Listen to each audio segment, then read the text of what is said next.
How's it going today, guys? Just hyping myself up a little bit. I just gotta hype myself up, so give me one sec. Oh, gotta hype myself up. Alright, did that hype? I don't know if I feel hyper or not.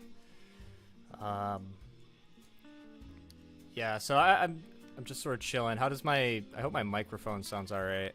I got no idea how my microphone's coming out. Okay, is testing? Hi Deadeye. How's my audio? Do I sound alright? Unhyped? Are you not hyped enough? Just you wait. Just when I get rid of this start streaming soon scene, you're not gonna be able to handle it. Drink Monster. I do have plans on drinking some G Fuel today. Hold on, let me switch over to.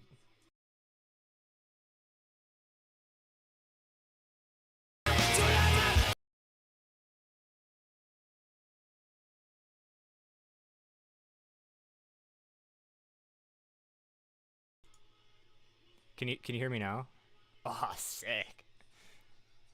Yo, how's it going? Welcome to my stream today. Yo!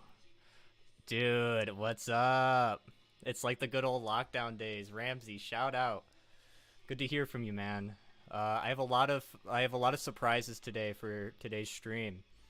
All we need is the Raw is War poster. I do have it. I have it right up here.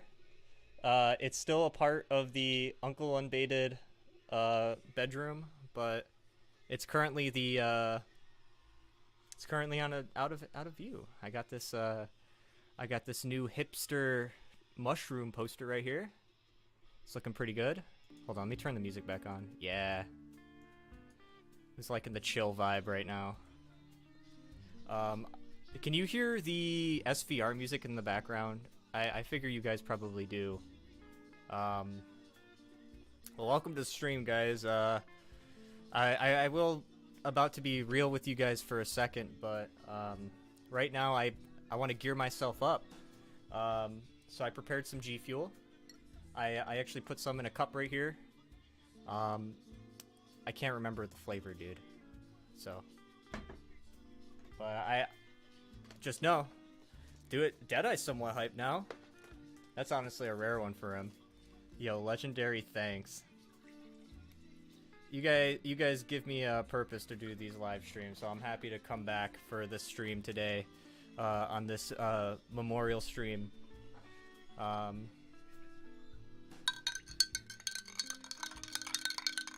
hope you enjoy the ASMR. I'm about to weird you guys out. No mango flavored. No, this is like some sort of tropical, I don't know, thunder burst citrus. Pina Supreme, I guess. I don't really know. So as the little particulates start to become one with the liquid, which I think it's probably not going to happen for some of these, but I have some very sad news today from the world of Uncle Unbaited lore. Unfortunately, wait, hold on. I think I got this. Pause this. Okay. I hear. I really hope the SvR music's gonna ruin the mood here, but it'll be fine. I am sad to say that my childhood cat, Jersey, has passed away. She was a great cat. She was born a day after my birthday in 2006, and my parents also made an obituary for her. It's very sad that that she passed away on the 7th, and I'm taking a look at it right now. She is adored by dude, I'm already writing this. She's adored by her furry siblings, Oscar, the mini schnauzer, and Ashtray, my parents' Russian blue that just got adopted. So it was a very tragic loss for me, especially earlier this year. I lost Garfield, who was my parents' other cat. Um, so it was very hard for me because, you know, childhood cat passing, you know, you get that sudden realization that death is coming. So it's tough, man. What's up, Roger? I'm just mentioning the sad news right now to chat about the passing of my cat Jersey. I'm gonna flip over to the capture card segment real quick.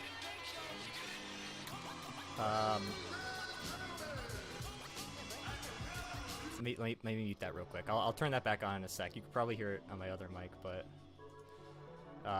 there she is, the Bengal cat. She was loved. She was my first friend. Same with Garfield. Garfield was, well, technically not my first friend because you can't have two first friends, but just know that I loved them.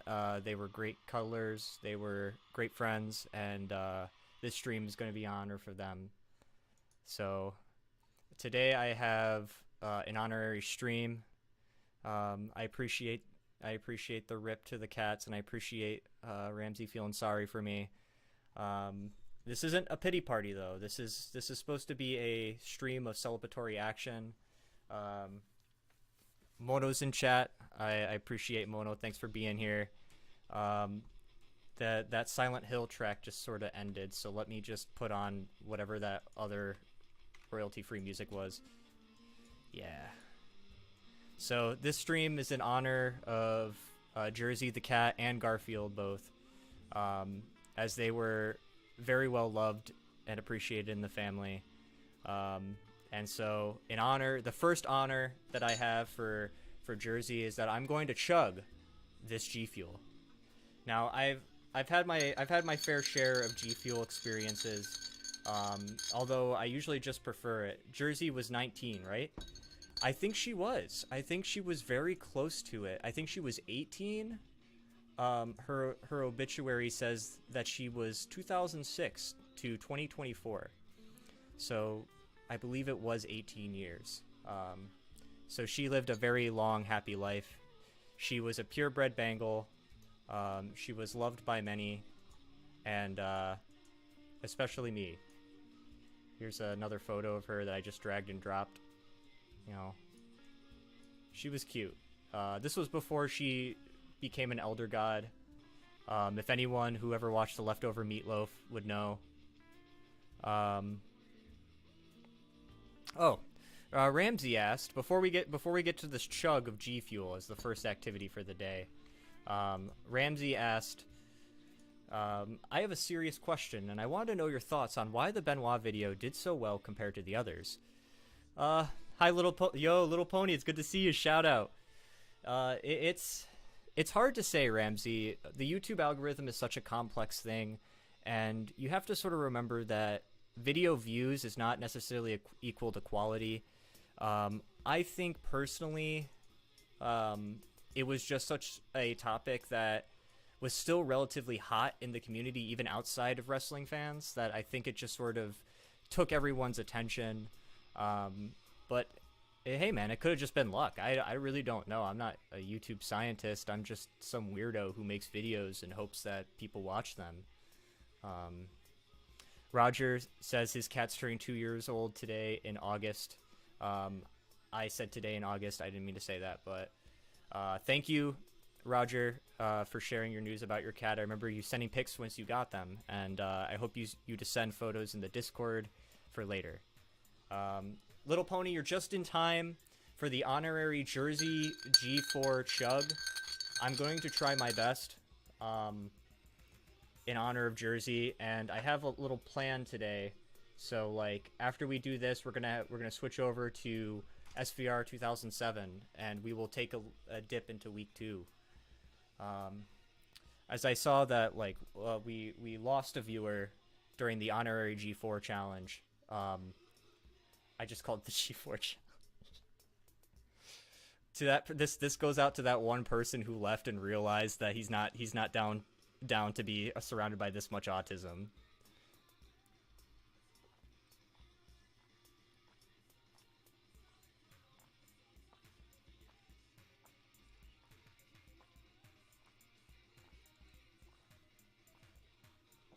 Ugh. Yo, what's up, Ari? I haven't seen you in forever.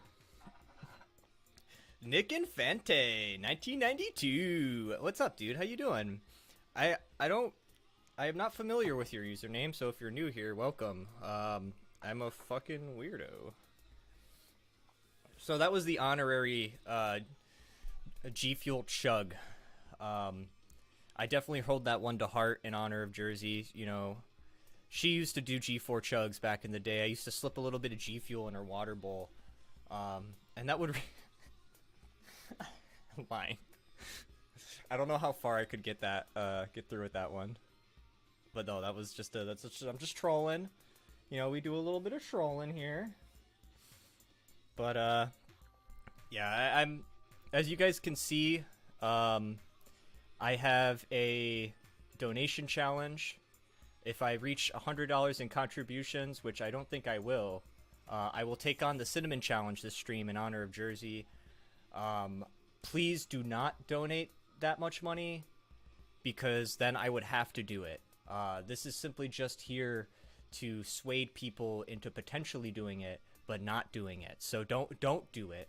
Don't donate $100, because then I'll have to do the cinnamon challenge, and I don't know if I'm ready for that.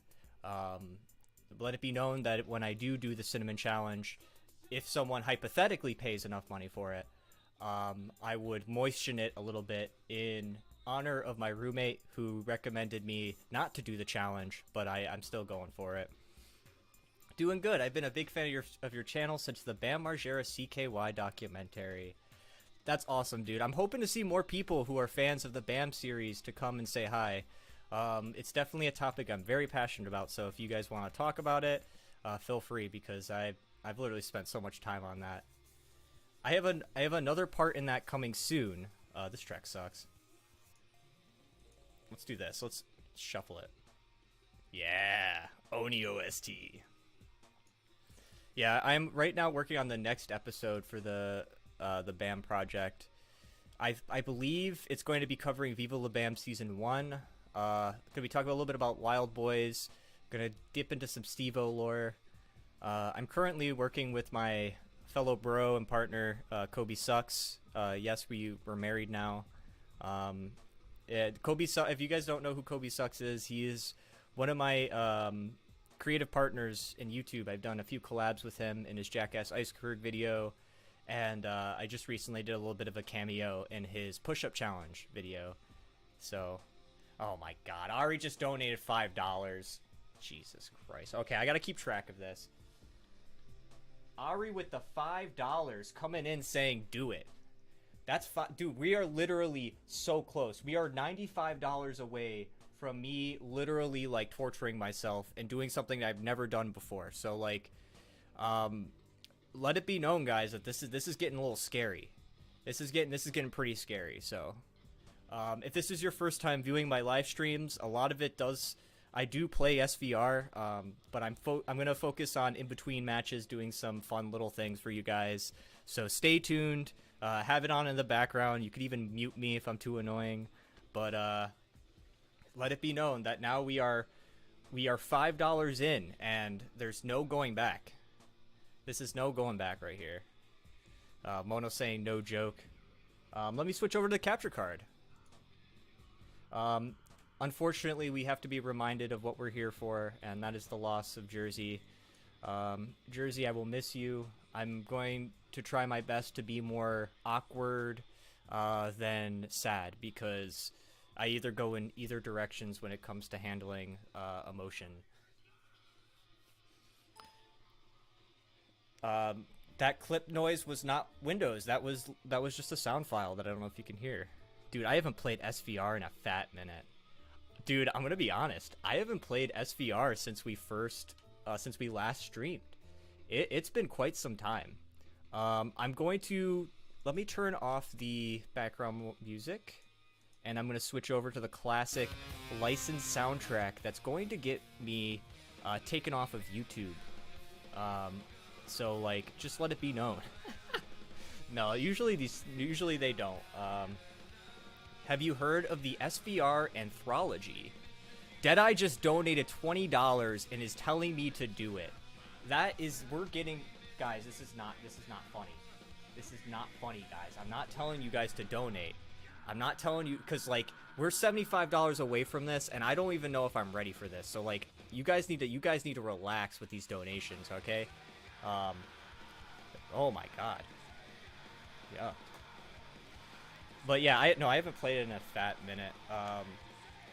And I'm very excited to, because I haven't in a minute. So, I don't think those two sentences made any sense. But, you know, it's an Uncle and Beta stream, so if you guys are new to the stream, I'm sorry, because this is gonna be a little bit crazy.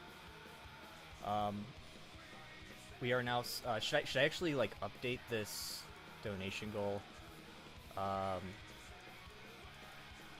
It's 25 has, Jesus Christ, Deadeye! Oh my god. Okay, just need $25 left, guys. Just need $25 to do the cinnamon challenge. I thought we should do this at the end of the stream, but this is getting a little hasty. Oh my god, Deadeye, you better not take that back.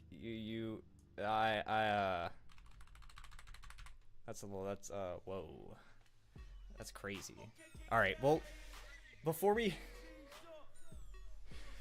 get any further into this, I congratulations on having a job, Deadeye. I'm working on it.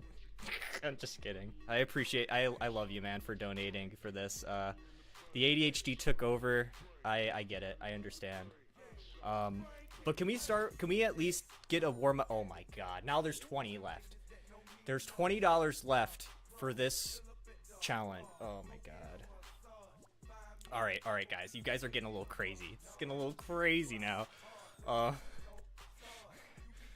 Okay, I don't mean to hyperventilate, but I haven't played this game in forever, so I'm gonna do a triple threat match and just sort of warm up, and hopefully we go places in this stream, because hopefully that doesn't involve cinnamon going into my mouth. But you know, let's not get carried away now, dude. Little Pony's right though. You guys are killing it with the donations. I fucking love you guys for doing this. Even though that, like, they literally they're doing it out of Schadenfreude. I am just kind of a little nervous. Because I've never done the cinnamon challenge before. I just thought it would be funny as a meme, but I didn't think that, like, Deadeye was actually gonna come up and do this. But yeah, oh my, okay, we have $10 left. $10 left until I have to do the cinnamon challenge. I didn't actually think this was going to happen. I didn't actually think this was going to happen. Alright.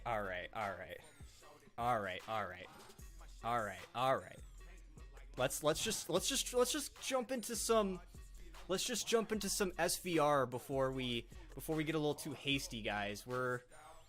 We are $10 away from doing the cinnamon challenge, and this is gonna be YouTube hist. Uncle, forgive me. Don't you do it. You better not do it, because if you do it, I'm gonna have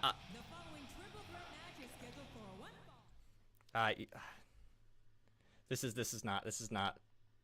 not what I wanted my day to be. But if this is how it's gonna do, if this is what I have to do for YouTube money, then this is what I'm gonna have to do. So, like,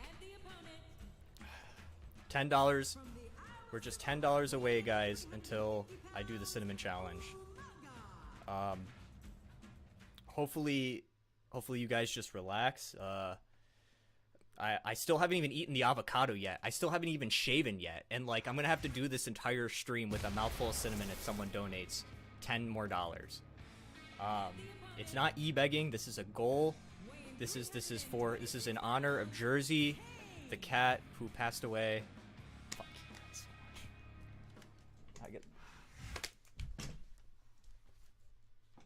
much. All right, I'll do it. Let me just pause, okay? Let me pause. You guys are crazy. You guys are fucking crazy. You guys are crazy. All right. All right. I see how it is. Okay, I'll be right back. I'll be right back, guys.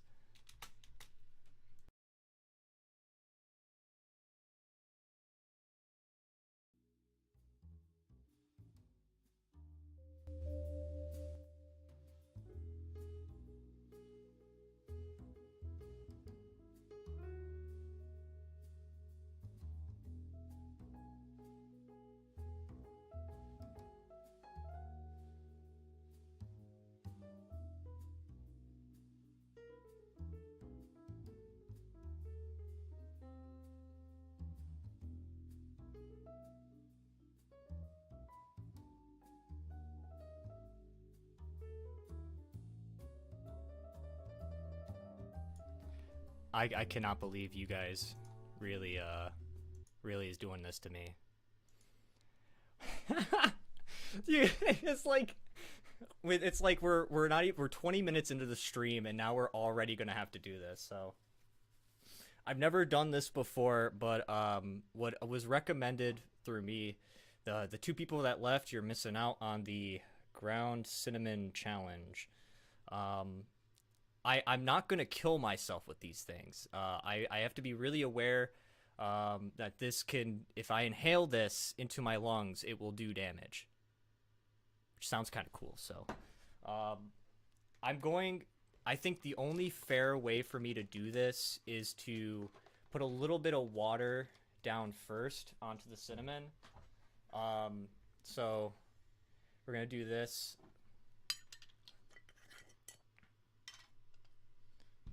I've never done this before. Should I put on some music? Hold on. Let me put the music back on.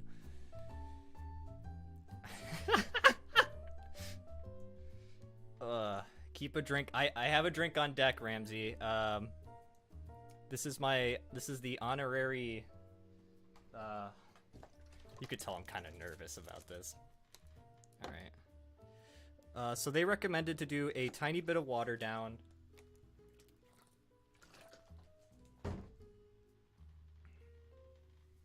Hopefully this doesn't get on my controller, but... So, like, how much cinnamon is enough for this? Like, do I, like, just let it... I gotta let it... Oh, fuck, I'm getting everywhere. Is this gonna get me banned? Is this illegal on YouTube? If I get banned for this, that's gonna be a little weird. Is this enough? Let me know if this is enough, guys. I think this is just about enough. Can this be enough? Can you guys Thank you so much, Chardney. Thank you so much for this. This is I need this right now. Okay, so you're supposed to have this like all right, I'm counting this. This is going to be it. This is what I had in the bank. Thank you so much, Chardney. You guys are great. This is W's in the chat.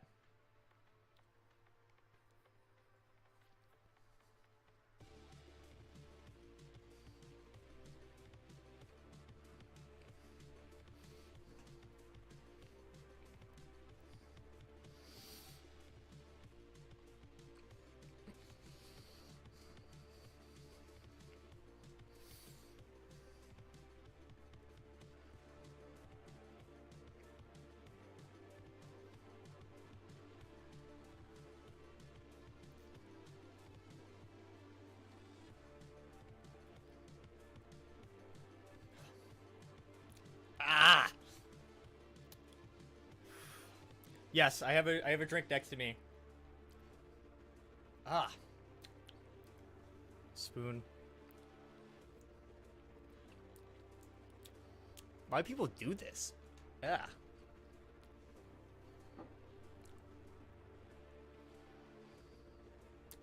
Ah. Are you guys satisfied? Are you guys okay now? Did I achieve your sick needs? Good news, I'm okay. I'm okay though. Nothing went in my lungs. Wow. People do this.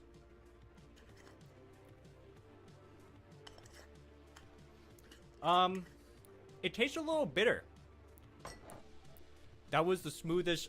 I think it's because I only did I think it's because I did like. I'm okay, Roger.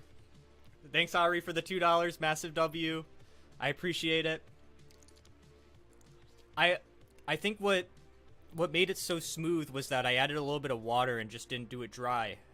Just cause out of my, yo, Mono with the $20 saying GG for the cinnamon, just for that. It's just for that. We got another one. We got another one for the boys.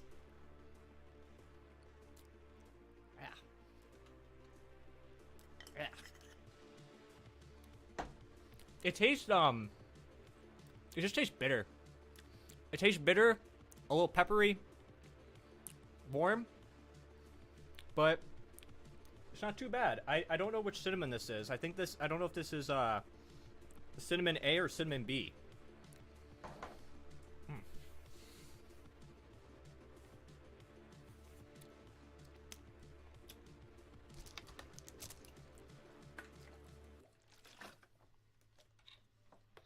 Ugh.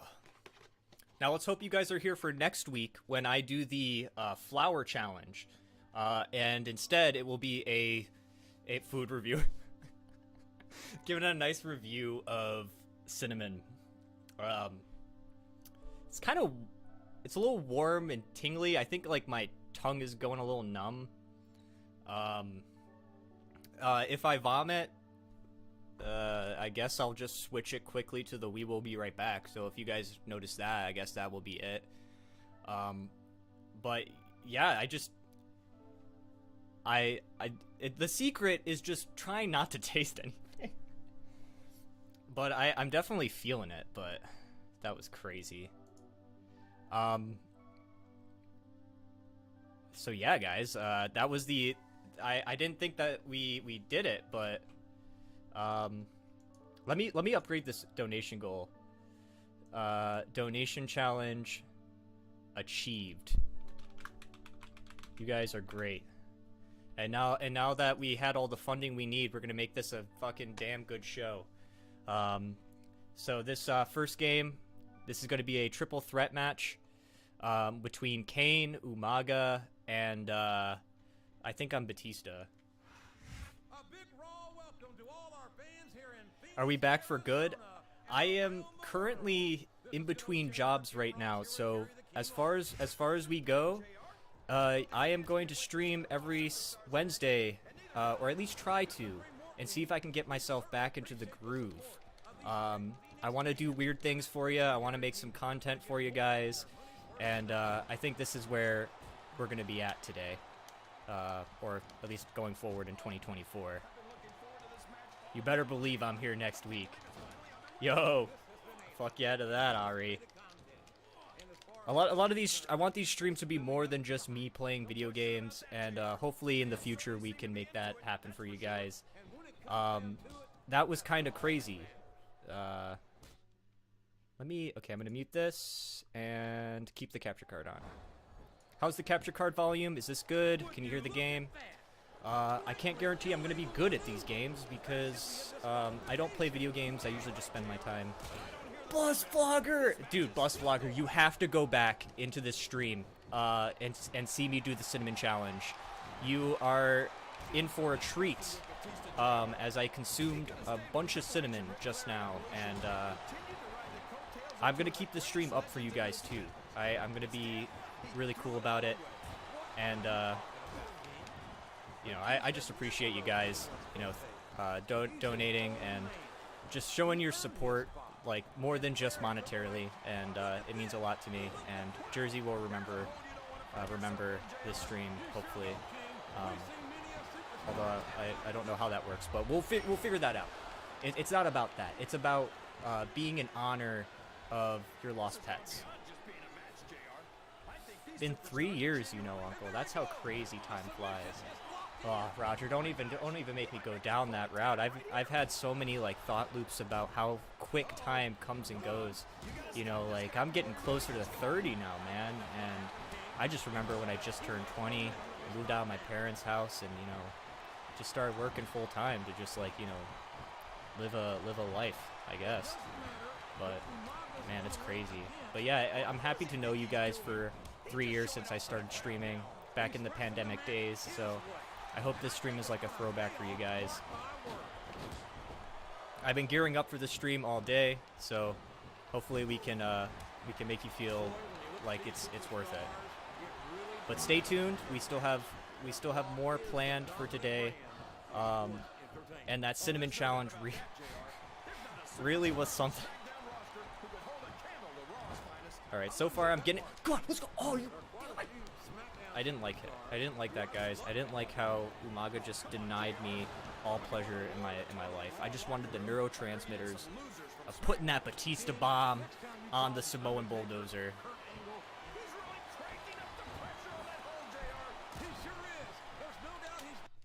Oh shit. I'm sorry. I had the audio that I had in the background, I still had it up, but you guys can't hear it, so.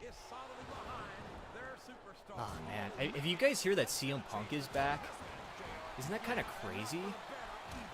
I didn't think that CM Punk would come back to the WWE after all that happened, but I guess so.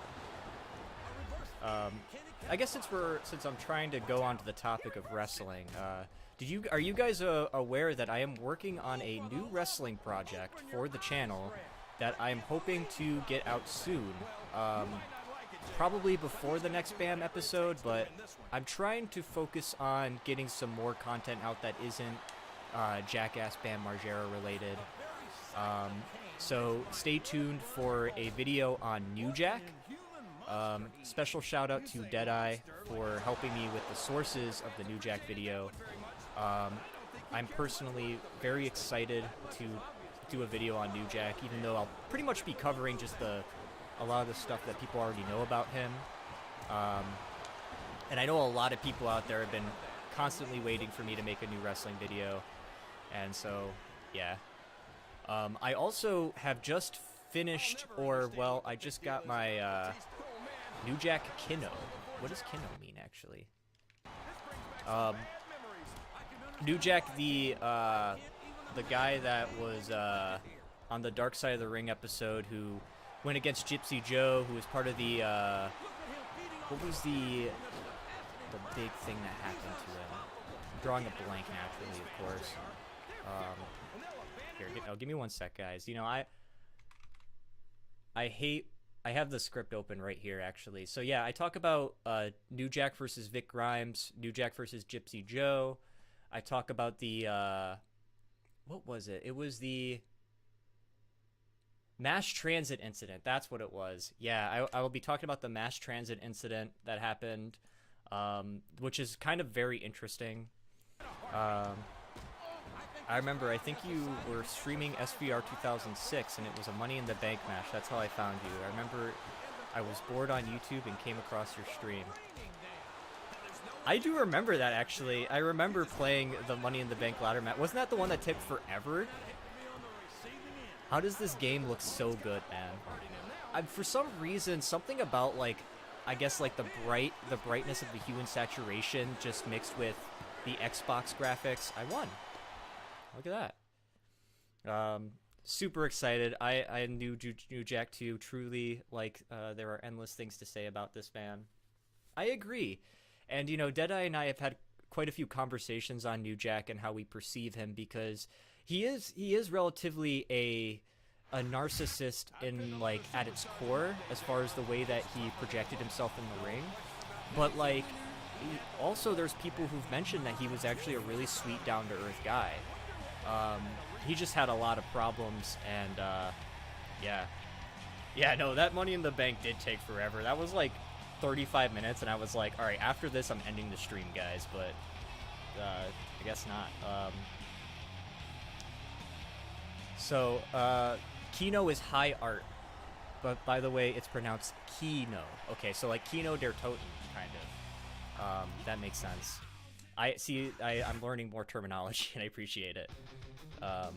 Yes. New Jack was a very interesting guy, and like I feel like it's interesting how he was never really part of the WWE roster or had any tenure in WWE, yet he was as well known as a WWE wrestler in the community. So I'm very curious to see where my conclusion will lie with that video, but that's my work in progress right now. Before we go any deeper, we're going to continue our season mode session, but before, we're going to switch back to webcam action. Welcome back to webcam action. Went back to the part where you just you ate cinnamon. Not gonna lie, that made me laugh. I'm very happy. That was the point. So I'm very happy that I made you laugh, man. This one's definitely a keeper, that's for sure. So I got something set up for you guys. So shout out to Mono. Mono, if you're still there in chat right now, I got something special. Mono gave me this when he visited last year, and this is the classic Secret Codes book, Volume 1. I'm sure you guys remember this back in the day, back when they did those Scholastic book fairs. And so, what would you know that looking through this, I found SvR 2007. So, this is a keeper right here. And the good news is that these are just achievements. So, and it's front and back. So there's nothing really super cool about it. But I'm gonna still take it, and we're just gonna like just sort of. Okay. Damn it! Fuck, that didn't work. All right, Mono. I'm sorry. Okay, maybe if I just.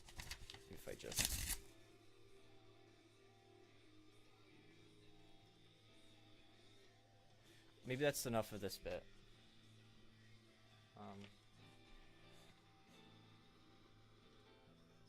As you guys can see, you could mode Jobber. If you complete season mode on easy or normal, you get a $50 value. Or you can mode Veteran, which is a complete season mode on hard difficulty. That's also 100 points. And mode Legend. If you complete season mode on Legend difficulty, that too is 100 points. And if you hire, which is something that I'm hoping to achieve in my life, you get 50.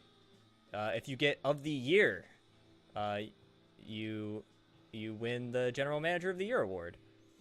And if you rookie, you win a 10-man Elimination Royal Rumble. Nice paper. So, this doesn't even fit. I was gonna like put this in here, but like I don't know if I can get it to fit. Dude, this is crazy. Okay,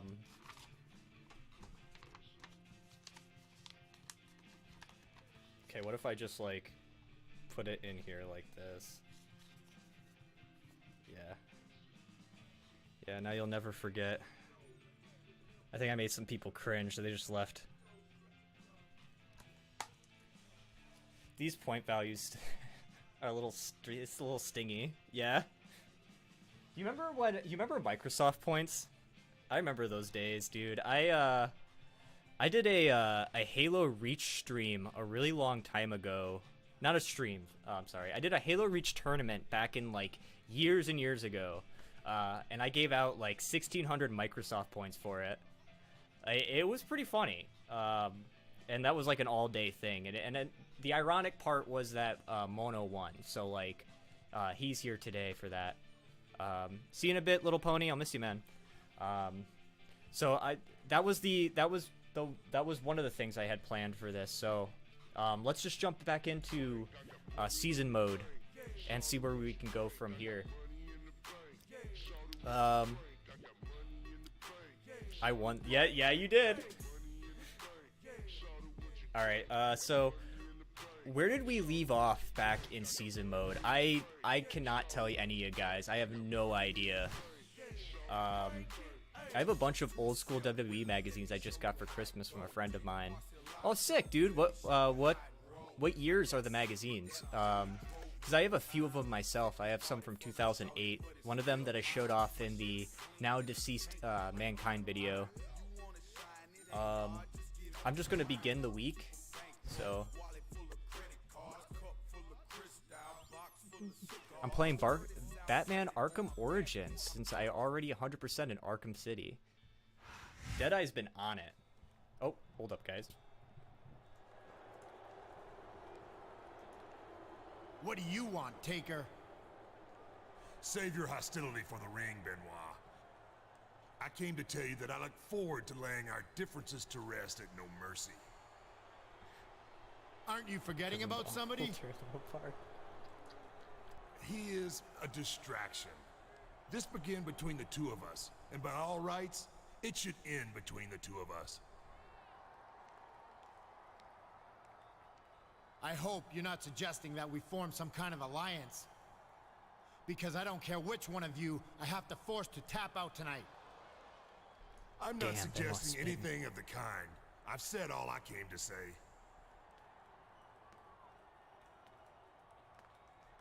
Actually, there is one more thing.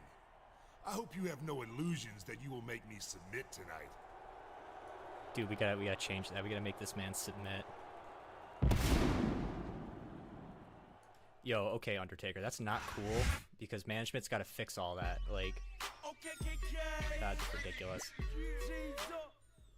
All right, I'm turning it back down. YouTube, don't sue me. So this is a triple threat match between. Oh, I'm playing as Boogeyman. You guys remember that? I only remember your SvR 06 and 05 runs, not your 07 run.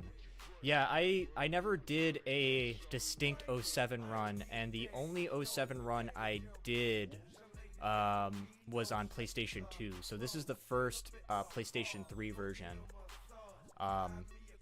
And also, my capture card works a lot better when it's using the Xbox 360 as opposed to the PS2.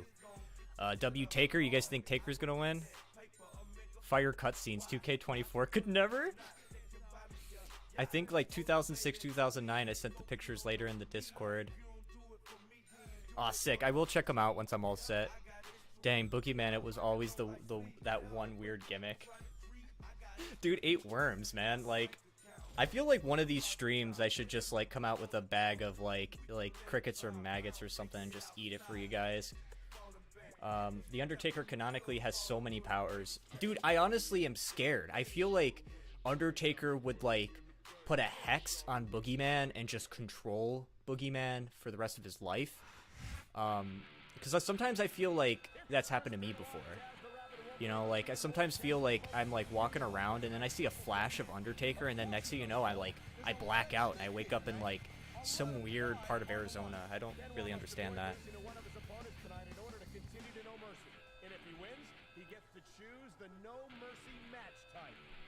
The No Mercy match type apparently is what Chris Benoit is. Dude, his eyes terrify me. And like it's getting a little meta too when we're thinking about this. I will pay another 50 to see you eat maggots.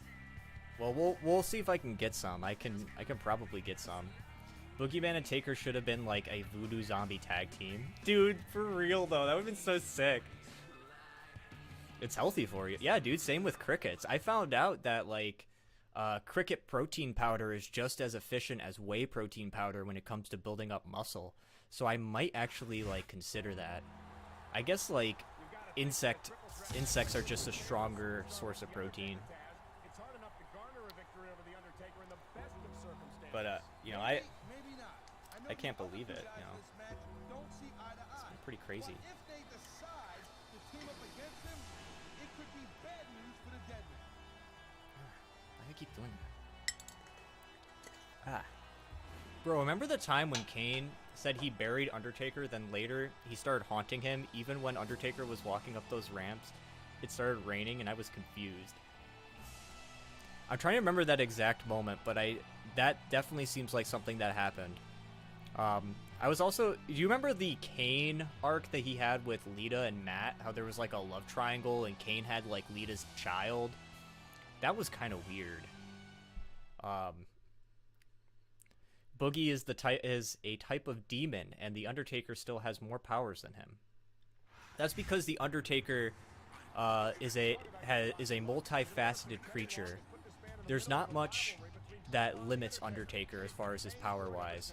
I think the only person that could beat Undertaker is Super Cena, which is like John Cena at his prime when he was like main eventing every single event, if you will. He was like the Roman Reigns. Look at his eyes. I have to remember I have cinnamon in my mouth. I think that's it, guys. I think cinnamon got in my lungs. I think I'm it. I'm out for the count. Yeah, and then I'll start like I'm gonna like get myself banned by like chugging a whole bottle of Robitussin or something like that. I actually would not do that. I think that would be going a little too far. But the maggots thing sounds like a great idea. The flour one, it sounds like it would be a little bit harder though, because like flour just like it's just hard to get. It's more dry than cinnamon, you know. You know what I mean? Yeah. And you know, guys, I'm sure a lot of you guys remember that, like, when I used to play these games, every time I live stream, one of the Uncle and Beta quirks was that my nose would always run. Always run. So, like, I would always have, like, a paper towel, and I would just, like, go off cam, like... But that was kind of weird. So, like, now I'm just, like, openly wiping my nose, because I think to myself, well, if you're weird enough to watch these streams, then you probably don't care. Especially since I'm in my little box. I'm in my little box up here.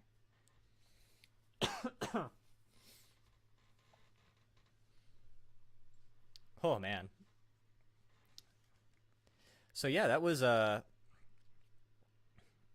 interesting. So now we're back at it again with season mode.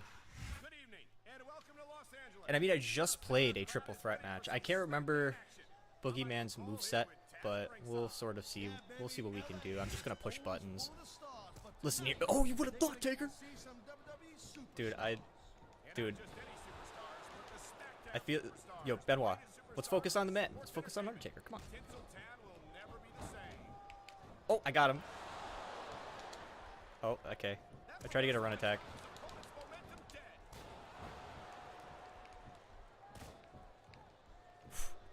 Is there any other... If you guys have any ideas for wrestling videos or topics, like, feel free to post them or let me know.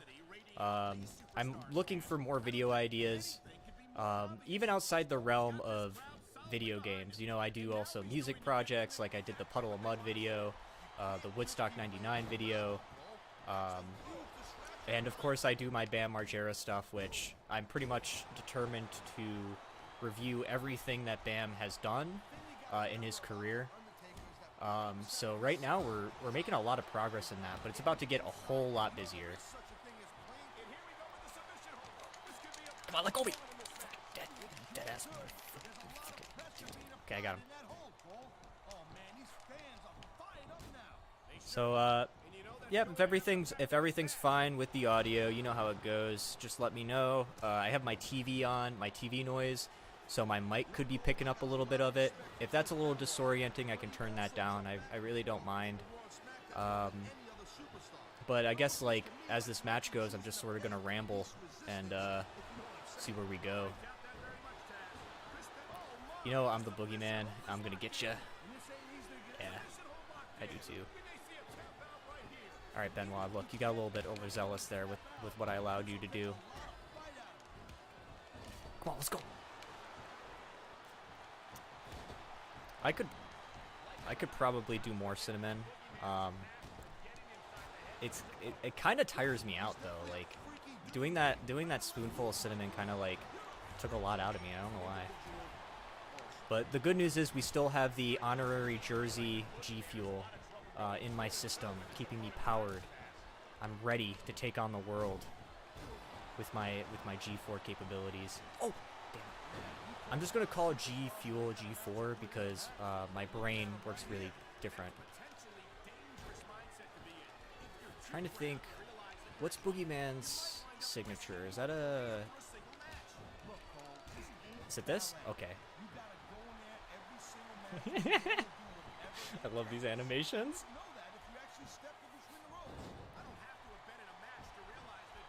Oh, okay, that's not gonna... Nope. Oh, I could have won it if that did enough.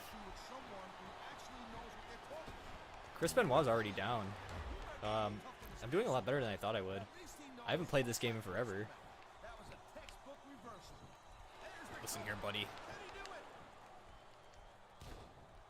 So, it's been a very long time since I've streamed. You know, I remember the days I used to stream like 3 times a week, and like we used to fucking have such a small, tight niche community. And so I'm very happy that a lot of you guys have come back and have remembered those days, and have brought them back around. Not sure if there's anything else I could say about that, but except that I appreciate you guys. I've definitely just had a sudden urge to start streaming again, so like we're finally here, we're finally at it, and I appreciate you guys being patient. You know, like every time I live stream, this happens actually a lot on YouTube for people, is that you tend to have a problem where people will unsubscribe when they see that you live stream. And this happens all the time. Like, so I used to have a problem where every time I would stream, I would lose a couple subscribers. Typically, it's just people from like some of my more viral videos, and then they realize that my content doesn't really match them. But that's just sort of one of those things where like, come on, no! Come on. Okay, I got it. It's just kind of like one of those things where like subscriber counts don't really matter when it comes to YouTube. The only time subscriber counts matter is when it involves the play button. Once you get the play button though, like, you know, it's all about more which like who watches your content, the amount of views you get, and the amount of watch time you get. So like subs is something that just sort of comes and goes, you know.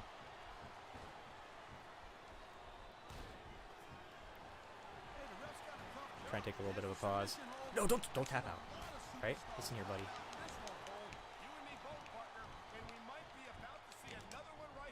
Oh.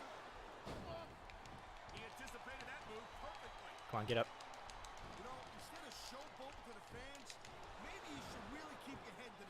Listen here. I am the boogeyman, and I am going to come and get you. I am the boogeyman, and I am going to come. Listen, buddy. I've been spending way too much of my time watching Fish Tank Live, and I know I shouldn't.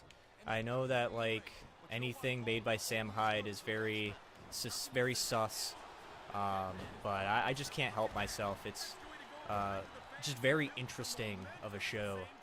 If you guys don't know what Fish Tank is, it is a reality show where they put a camera in every single bedroom, and basically viewers can flip through the cameras and send TTS messages. They can buy various toys for the fish. Like you can put on a bag for someone to make them like shut up, or you could like make someone clean a room completely, or you can like just buy them a snack or a loot crate or something like that. And basically it's supposed to be like a 24-hour stream house. And right now they're in the middle of the 2nd season. They're about like 20-something days in. And it's just a roller coaster. I don't recommend it for everybody because like it's one of those things where if you're kind of interested in like weird people or like not necessarily lolcows, but kind of like people who are just weird enough that you kind of have that lolcow effect. But there's also some people who definitely need therapy who are on that show that like can be kind of sad when you think about. But for me, it's just really interesting. I've always just been interested in mental health and psychology and just sort of how the brain works. So like I just like watching a lot of slice of life things. I think that really fits that niche for me.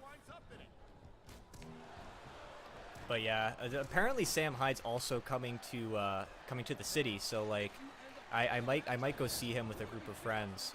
The comedy club I go at is pretty cool. It was the place where I met Mick Foley before. I don't know if you guys remember the photo I posted in Discord, but I met Mick Foley. He did a comedy thing where he just basically talked about his book, and I had a grand old time, dude. After I met Mick Foley, I just sort of like, this is actually real. This is not bullshit. I actually I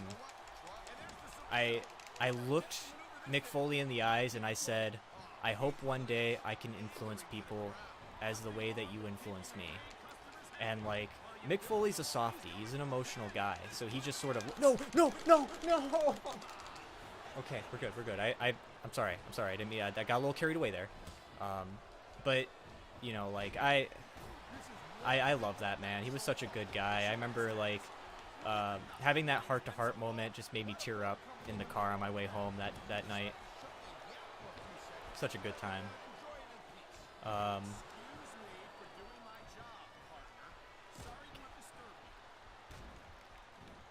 If I do these, if I take little pauses, just know that I'm just catching my breath and just trying to think about what else to talk about. I talk too much, I know. I'm like one of those guys where, like, if it's too silent for too long, I get a little, like, nervous, I guess. So I'm always, like, carrying the call. Ooh, that's bad. Maybe actually, no, I think I'll be okay. Yeah, I'm okay. Oh, roll up. No way.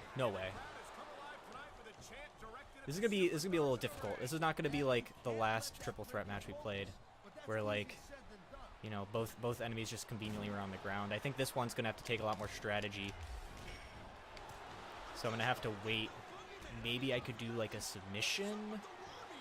Like, if I remember what this move is, maybe I could do that and get a victory out of it, because like he's close to tapping.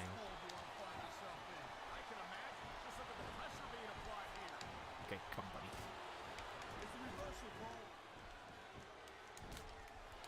Come on. Gonna give him with my finisher. I'm gonna try to Irish Whip Undertaker, but I don't really remember the controls, so let's just hope,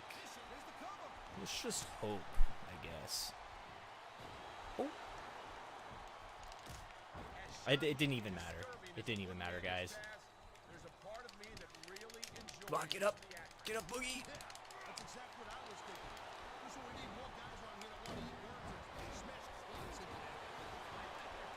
Come on, pin him. Come on. 1, 2, 3. Don't. Undertaker, what are you doing? Stop. Yes. Okay. Sorry, I got carried away there. I get carried away every time I play video games. You know, what can you say? What can you do? All right, guys. So we have successfully done this this match, and so like, now we get the satisfaction of eating the worms that look really weird and just putting it into Chris Benoit's orifice. Look at that. Feels good to be the champ. Look at that. I dance that way every time I wake up in the morning. Look at that. This is what I live for. Someone's gonna clean up all those worms, and it's not gonna be me. I'm having a good time today, guys. I'm very happy you guys could be here today.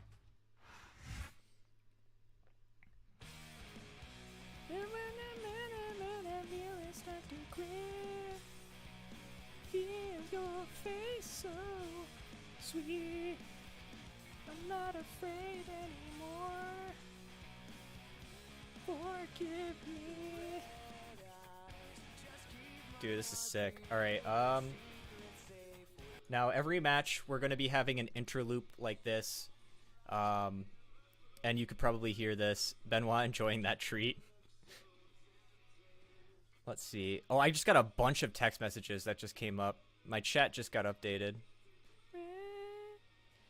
Feel your face so sweet. Let me go through this chat real quick. I apologize. Let's see. Welcome back, Little Pony. That's how far back I am right now. Deadeye says he hates the love triangle storyline with Kane. It definitely was weird. I think it was blasphemous enough that's worth talking about, but it's definitely not anything interesting. John says, "What up, big man? Hey, what's up, John? Good to see ya." Roman Reigns' title run has gotten old. I agree, Deadeye. It's kind of one of the reasons why I kind of stopped watching modern wrestling, and I keep going back and forth, just because I'm just not a big fan of Roman Reigns winning every time. 2007 was the best year. I agree, John. The current state of AEW, that's also a really good idea. Noise Dosage Archives. Great friend of mine. I recommend him. AEW is not looking good right now. Can someone give me a good rundown on what's going on with AEW? Try to explain it to me like I'm 5. Because I've been hearing a lot of stuff about how AEW is going under. But I remember like 2 years ago, AEW was like really cool. So like, I'm trying to think what changed. Honestly, the most I see from AEW online is the Hardys not keeping up too well these days. I've definitely been behind on my wrestling content. It's always back and forth. The Boogeyman looks so goofy. Yes, he does. Little Pony was there. I can't remember, but I think that's referring to my old live streams. Mono giving me some controller recommendations. Step Brothers is a great movie. I keep getting recommended that movie, so whipping ass and taking names. Fuck yeah. Let me turn this on for you guys.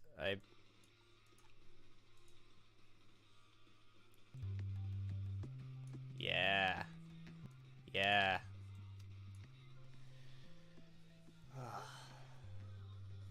Do you guys see that?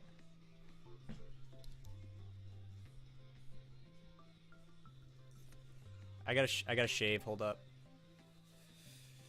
I think like when it comes to doing live streams, it's all about making sure that you have the proper hygiene.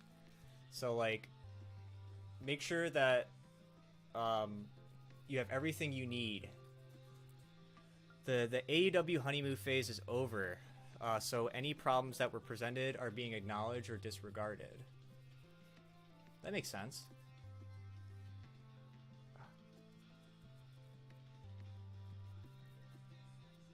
How does this? Did I get it all over my face?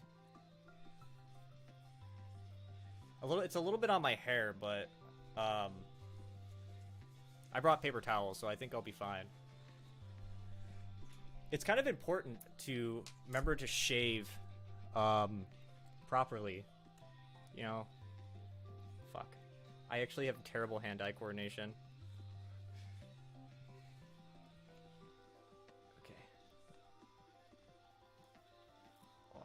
Oh, dude, you see all that hair I got on me?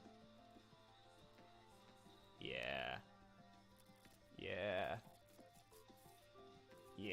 Dude, I'm gonna start bleeding and I'm gonna get, like, demonetized for blood. Should I shave the soul patch too, or should I just, like... I didn't even get this side, holy shit.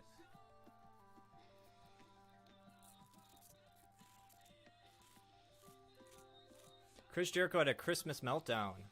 I'm interested in seeing that video, actually. When are you getting back on Minecraft?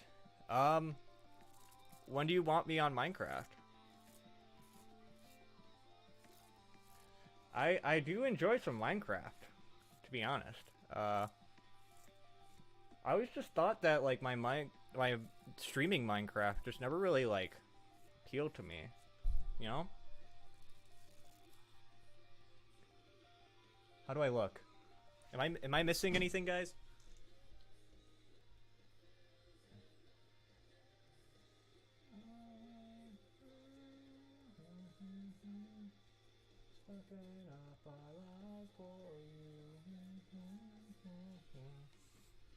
Ugh. Should have shaved to get that 2008 Triple H beard. That's true. Absolute facts, though. I remember that fucking beard. You remember when, like, Triple H wanted to be like Motorhead so badly that, like, he just, like, ran the Motorhead staff? Maybe I should just stream. Maybe I should just like shave every week I stream. How's that look, guys? I did a terrible job. I can already tell that I did terrible. Look, I still have neck beard. But we'll count that. We'll count that as shaving. I'm also getting a little bit hungry too, because you know when you shave you get a little hungry. So I got an avocado. So like typically what avocados are. Let me set something up real quick. Hold on. This is gonna be kind of funny. This might be funny. I don't know if this is going to be funny, but this might be funny.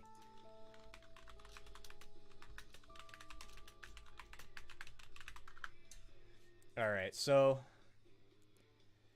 did you know that despite being commonly mistaken for a vegetable, avocados are actually fruits? More specifically, they are classified as berries. Avocados are highly nutritious and packed with essential vitamins and minerals. They are an excellent source of healthy monounsaturated fats, potassium, vitamin K, vitamin E, and vitamin C and B vitamins. A very good classic. I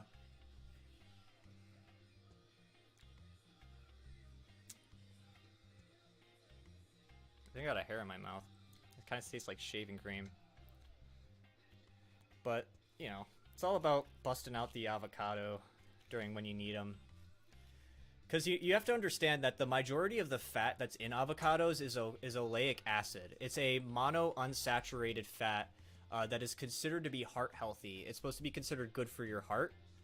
And also, it is a very nutrient dense and calorie dense fruit, or I guess a fruit, because according to Fact 1, it is classified as a fruit. Is this stream good, guys? You enjoying this entertainment? Is this entertaining for you guys? As long as tomatoes are acceptable as vegetables, I'm okay with avocados being a fruit. Yeah, me too. But did you know that there's diverse varieties of avocados? With Haas being the most popular. There's also Frutte, there's one called Bacon, Zutano, and Reed. Even having a unique flavor and texture. Free Sha Avocado. Is that something? Yo, where's Sha? That brings up a good point. Where's young Sha? I'm eating a fucking avocado and he's not here. I don't have anything to do with him, but I would just miss him. I never knew avocado was a fruit. Me either. I just looked it up. I guess it makes sense because it's got like a giant seed in it. But did you also know that avocados do not ripen on trees? They mature and they harden, only softening and developing their rich flavor after being harvested. So like you can't just let them sit there on the tree. You have to pull them, and that's when they start to really like become good.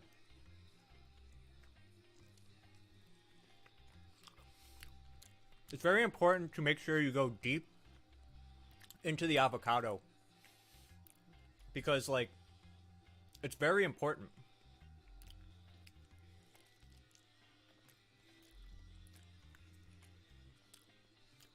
I'm trying to get swole.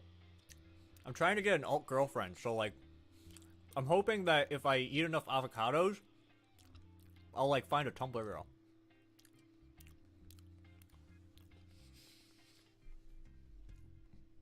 What really sucks about avocados is the fucking seed. Because, like, I don't even know how to get this thing out. Do I, like...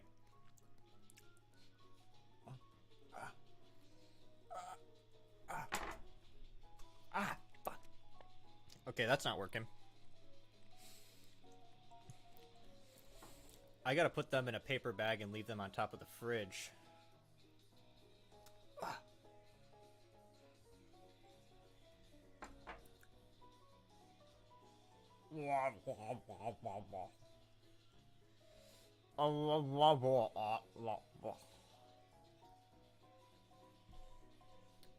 Because people are missing quality content here, you know. Did you know that avocados are incredibly versatile in the kitchen. They are actually used in salads, they're used in sandwiches, they're used in dips, especially guacamole. There are also smoothies and even desserts. The creamy texture of avocados make them a popular ingredient in many dishes. I also found out that avocado trees are sensitive to frost and cold. They thrive in subtropic and tropical climates and even cultivate in regions with mild winters.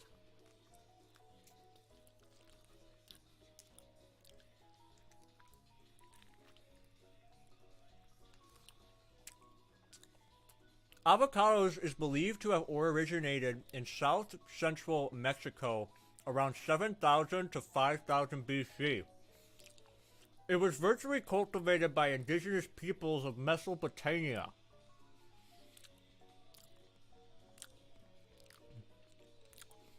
So what are you saying, that if you leave an avocado on trees it turns bad, meaning it's not good? I guess so. That's just based on whatever this random article I pulled up.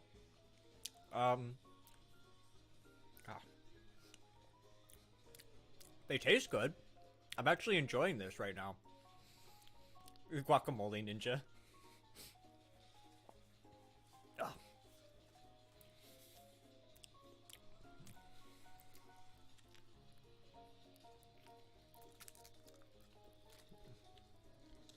Oh.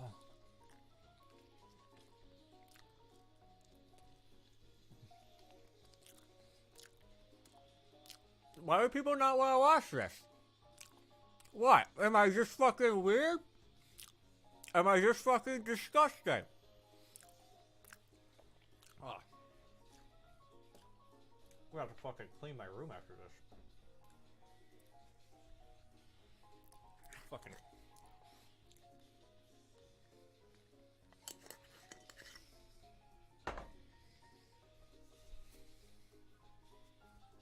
Ugh. Ugh. You know that avocado trees are unique in that they have a flowering mechanism known as protandry, where the flowers open as male on the first day and then become female on the second day. So it helps promote cross-pollination. Ugh. Thank you, Deadeye. I love you, man. You're my supporter here. Ugh. Ah.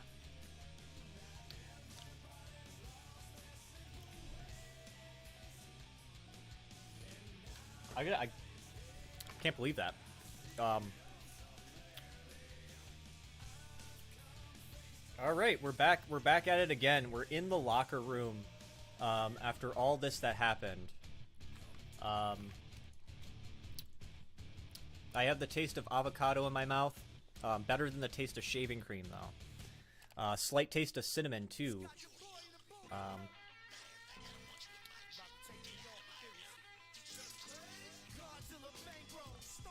Should I look at my profile stats? Yeah, check it out, boys. 9-3. I'm fucking rolling. Absolutely rolling, guys. Do I need to check my... Okay, let's check my messages. I don't know what the heck you were thinking last week, but you landed yourself in a whole lot of hot water. All I asked you to do was to call that match right down the middle. But I guess the Undertaker didn't see it that way. Anyway, you've got the dead man mad at you, and that's like signing your own death warrant. He's asked for a match against you, and there ain't no way I'm gonna tell that man no. But here's the really scary part. No one's seen Benoit since last week's match. That's kind of scary, no actually. idea what's going through Benoit's head. Good luck, player. This is actually like hitting really. It's not hitting good. Teddy Long's message does not hit me well. Someday Critical will want to collab. If fucking Charlie wants to collab with me, I would literally die. I would die in honor. If like Wendigoon hits me up and he's just like, "Wow, man, I don't think that would happen. I don't think I'm at that intellectual level. I think I'm just some autistic weirdo that makes YouTube videos. The foreshadowing? I know. Moto's on my wavelength. We're gonna begin this career. I'm gonna take a sip because I still have avocado on my mouth.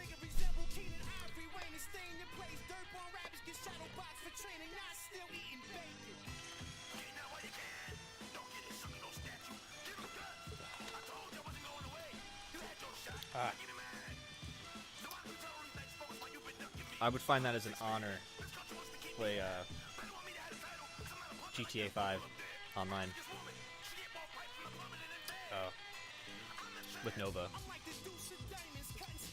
Alright, am I doing the right thing in this game?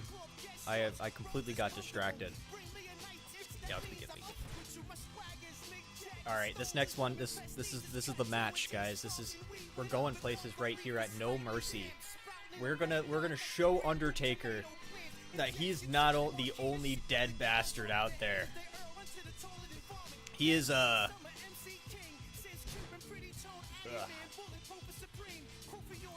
man, I just ate a whole avocado. He's not ready for this, dude. I'm just saying. Undertaker's not ready for these fists. Damn it. Yeah. That's just a taste too. That is just a taste of what I'm capable of. You know, like, speaking of Fish Tank, could you imagine if I was in Fish Tank and like you would just watch me do my every move? Like, I feel like TTS would have a lot of fun stuff to say about me. Probably about like my weight. I'm only like 115 pounds. But hey, you know. Dude, I just got like a thing of cinnamon just all over on my desk. Uncle was trained by Bruce Lee. I was more like trained by George Lopez. Okay, that was a bad joke. Or maybe it was an okay joke. I don't really know. But we're just, you know, I'm just gonna skip Undertaker's theme here. We don't need to go through that. I got a little bit of avocado on the thing of cinnamon. Take anything away from him, Taz, but I don't think many people expected him to make it to No Mercy. I gotta agree with you. Again, nothing against the guy, but he went up against two of the greatest superstars in the history of the business. I'm fucking ready, dude. Wait, what time is it? It's 10:20 on the clock. That was a bad joke. Was it the George Lopez one? Because yeah, I agree. I think the George Lopez one was a little bit weird. Overexposed Joey Mercury? Or Johnny Nitro? Or wait. Alright, look. I just called John Morrison his tag team partner. Alright, so while laying on the mat, you could fake an injury to lure your opponent and hold A. I think you have to have a full special, right? To do a possum pin? A possum pin. Alright, listen here, Taker. It was the George Lopez joke. Yeah, I know. Look, man, I grew up watching George Lopez on Nick at Night. Like, George Lopez was just sort of something that I always, like, enjoyed watching. Although I think my favorite not adult sitcom, but my favorite family sitcom around that time, maybe like early 2000s, is Malcolm in the Middle. Malcolm in the Middle is definitely my favorite family sitcom from early 2000s, just because it was a little bit like more polished, I guess, more cinematography work. My favorite sitcom from the 90s is probably Alf. I think Alf is just hilarious. I think like there's something about the story of Alf that just like it just resonates with me. The humor in it just like feels timeless. And like the ending of Alf is still really funny. Oh, he got me. Okay. Listen here, Undertaker. Catch a breath. Hey, how do I taunt? Oh, I think it's D-pad? Yeah, D-pad is my taunt. What are you doing, Undertaker? Come on, launch yourself. I like that 70 show. Oh, actually, yeah, that's another good one. That 70 show is definitely in my top 5. Mono and I actually both, like, I think last year, watched all the episodes up to season 8. Because I think season 8, once Eric left the series, it just sort of died down until, like, the last episode. It just didn't feel right without Eric, even though, like, he wasn't a main character. Do you remember how, like, the sister of the Foreman family, like, she was played by a completely different actress because the original one, I can't remember if she passed away of a drug overdose, but she definitely had some drug-related issues that caught up with her.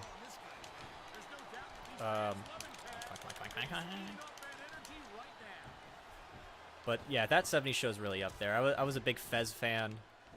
Just every character in that 70 show is just funny, I guess. Like, you'll listen to them, I guess. Oh.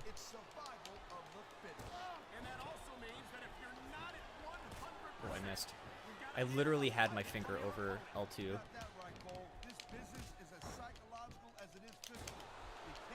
This is gonna be a close match between Undertaker and the... This is a...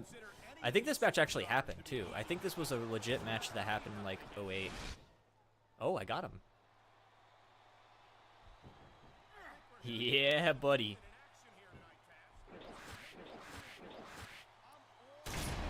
Let's fucking go. Let's fucking go. 1, 2. Okay.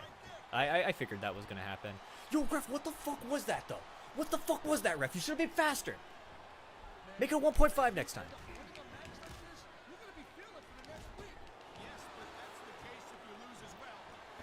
It's been like forever since I made a wrestling video. It's hard to believe that like I've spent so much time working on the BAM video that I just haven't been paying attention.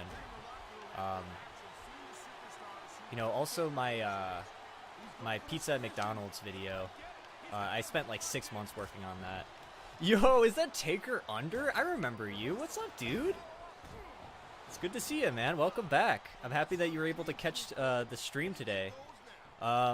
I highly recommend you checking out some of the shenanigans I've been up to throughout the stream. I did the Cinnamon Challenge. We had people... don't beat me. I have to do what I have to do, Taker Under. I just have to defeat your alter ego.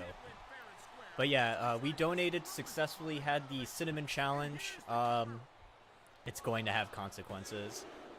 This is facts, though. I'm gonna literally wake up and I'm just going to see, like, you know how some people, like, when they're in sleep paralysis, they see like Sandman. Not the drunken ECW wrestler, but like some guy in some cloak or some shit, and he's just like, yeah, I'm the guy who like is in charge of time. I'm here to fuck with you. Like, that's gonna be Undertaker, which is why you should beat him. Oh. I got him. I guess I'm a little bit better at 07, I guess, than 06. But I can't get these. I can't get the range. Oh, let's go. I like the new grappling mechanics. For some of you guys that aren't aware, SvR 07 made a complete overhaul change to the controls.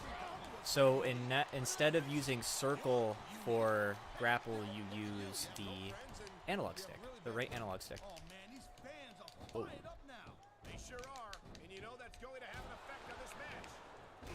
There we go, we're on it. What did you think about the CM Punk return? I was actually talking about this a little bit over, since I haven't been following modern wrestling in a fat minute because of just like the, I personally put it on like the Roman Reigns title reign was kind of annoying, or not necessarily annoying, just kind of boring. But when I heard with CM Punk came back, I was kind of shocked. Like, after I heard all the shit that happened at AEW between CM Punk, I was kind of surprised that WWE just sort of took him back after, like, the time bomb incident. Or, what was that called? Oh, the pipe bomb incident. Oh, my words suck. But yeah, I'm shocked. I'm happy. I'm excited, obviously, to see what kind of matches he's going to bring. I'm just very, like, surprised that he's back. Ooh, can I get him? Oh, I missed. Oh, dude. Boogeyman's range is awful. Yeah, I'm not going to get this special. He's got me. Come on, get up, get up, get up. So, since this, another part about this stream is about remembering my 2023. I've had a very interesting 2023. I've been dealing with a lot of personal issues as far as the job I've been working at. I've just been like, you know, having my own problems and issues with relationships and what have you, whether it's family or friends and whatnot. But one of my favorite moments in 2023 that I'm very happy to experience was that I met Quentin Reviews. I met Quentin Reviews at UbiCon. He came 2 years in a row, but this year I actually got a photo. I have a photo of me and Quentin Reviews. If anyone knows who that is or cares, I can show you guys a photo, but like I don't have to. The pipe bomb incident was a combination of scripted and shoot. Yes, that's what I heard. I heard that the pipe bomb was a mix of both. However, I think that it seemed like it started out as scripted, but then it just sort of turned into a shoot because CM Punk, it seemed like he had his personal problems or his own personal agenda that he was attending to. He's going to have a storyline with Seth Rollins eventually. Honestly, that'd be pretty good. I think they would have great chemistry in the ring.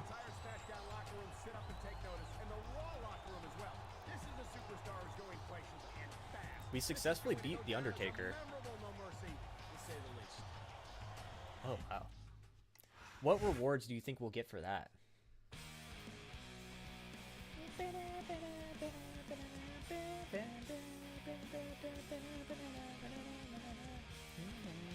Dude, I got the No Mercy trophy, and now I unlock the Diva package. Shh! Don't tell my mom! Stop, guys! It's just a Diva package! Alright, we're gonna jump back in for another week. Uncle, it's Rollins, not Rollins. I think you're right, Deadeye. I think I just need someone to throw rocks at me until I say things right. Feel your face. What is the best Royal Rumble in history? That is a good question.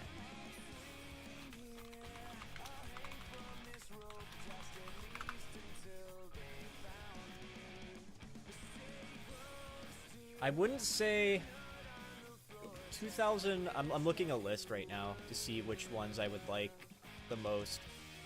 I'm not gonna lie, 2020s was up there because that was the Edge return. That was super fucking cool. Reed Rollins. You said it correctly the second time. Great, dude. Johnny Tong coming in with the great game. I have the PlayStation 2 version. Dude, hell yeah. I also have the PlayStation 2 version. Welcome to the stream, man. If you're interested in some content, earlier in the stream I did some weird stuff. I think personally mine might be the 2007 one because that was the one when Shawn Michaels came back. The 2006 one between Batista and John Cena had like a good, really funny outcome. Maybe 2001 as well is up there for me as well. 2010, 2007. The 2000, I liked 2004 a little bit. I think who won 2004?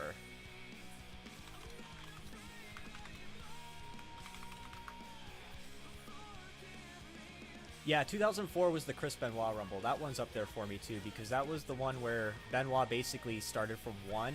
Did what like Shawn Michaels did, start from 1 and made it all the way over there. Made it all the way to the end and then main evented and then won the title. Like that was pretty cool. The one that Rey Mysterio won in honor of Eddie Guerrero's death, that one was really cool, but that one was sort of predicted. Like you knew and you wanted Rey Mysterio to win. So it wasn't like there was any surprise in that, but it was entertaining. And it also was really personal and emotional, so I give it that as well.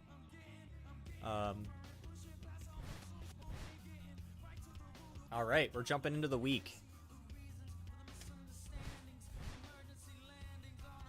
I got your back. That's me to you guys. Keep up the good work, guys. You're doing so good. I got your back. Just letting you know I love you and I miss you.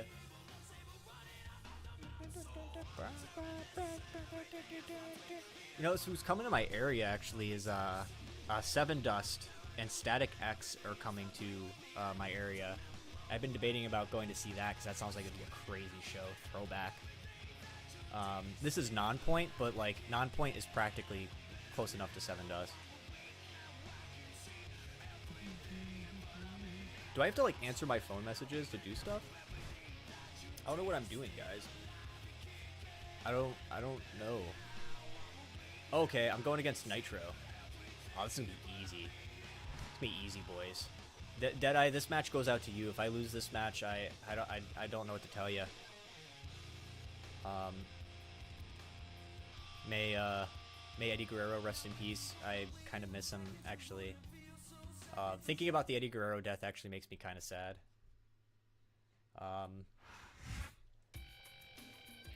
2017 was great, and we had a lot of star power. I honestly don't remember 2017 all that well, just because I was sort of out of the loop in wrestling during that period. It was the Randy Orton one. Okay, yeah. The one where Randy Orton won, he took the opportunity to wrestle at WrestleMania 33. Good old Johnny Nitro back in the ring after all this time. Pretty crazy.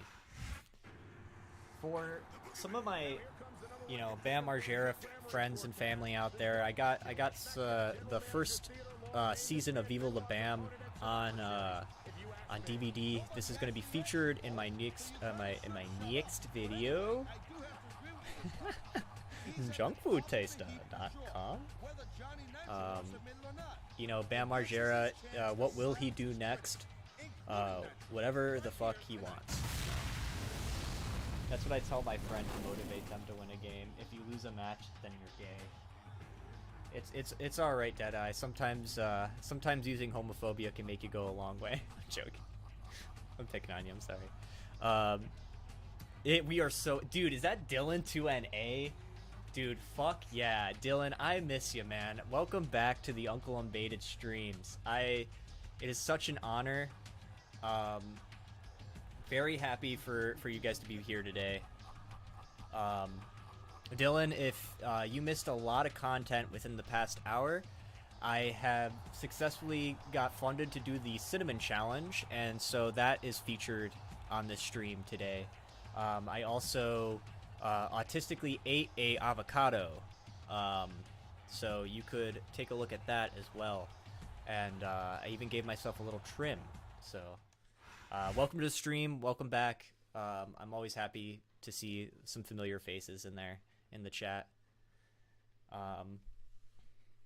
You know what I like about my live streams is that, like, yeah, I only get like maybe 10 active viewers at a time, but like I see people in chat who genuinely care, who are actively there, and I genuinely appreciate it, guys. I genuinely appreciate you guys, you know, reaching out, talking, saying hi, and even just playing along with my streams in the background. I think that that means a lot to me. You know, I follow a lot of YouTubers that do the same way.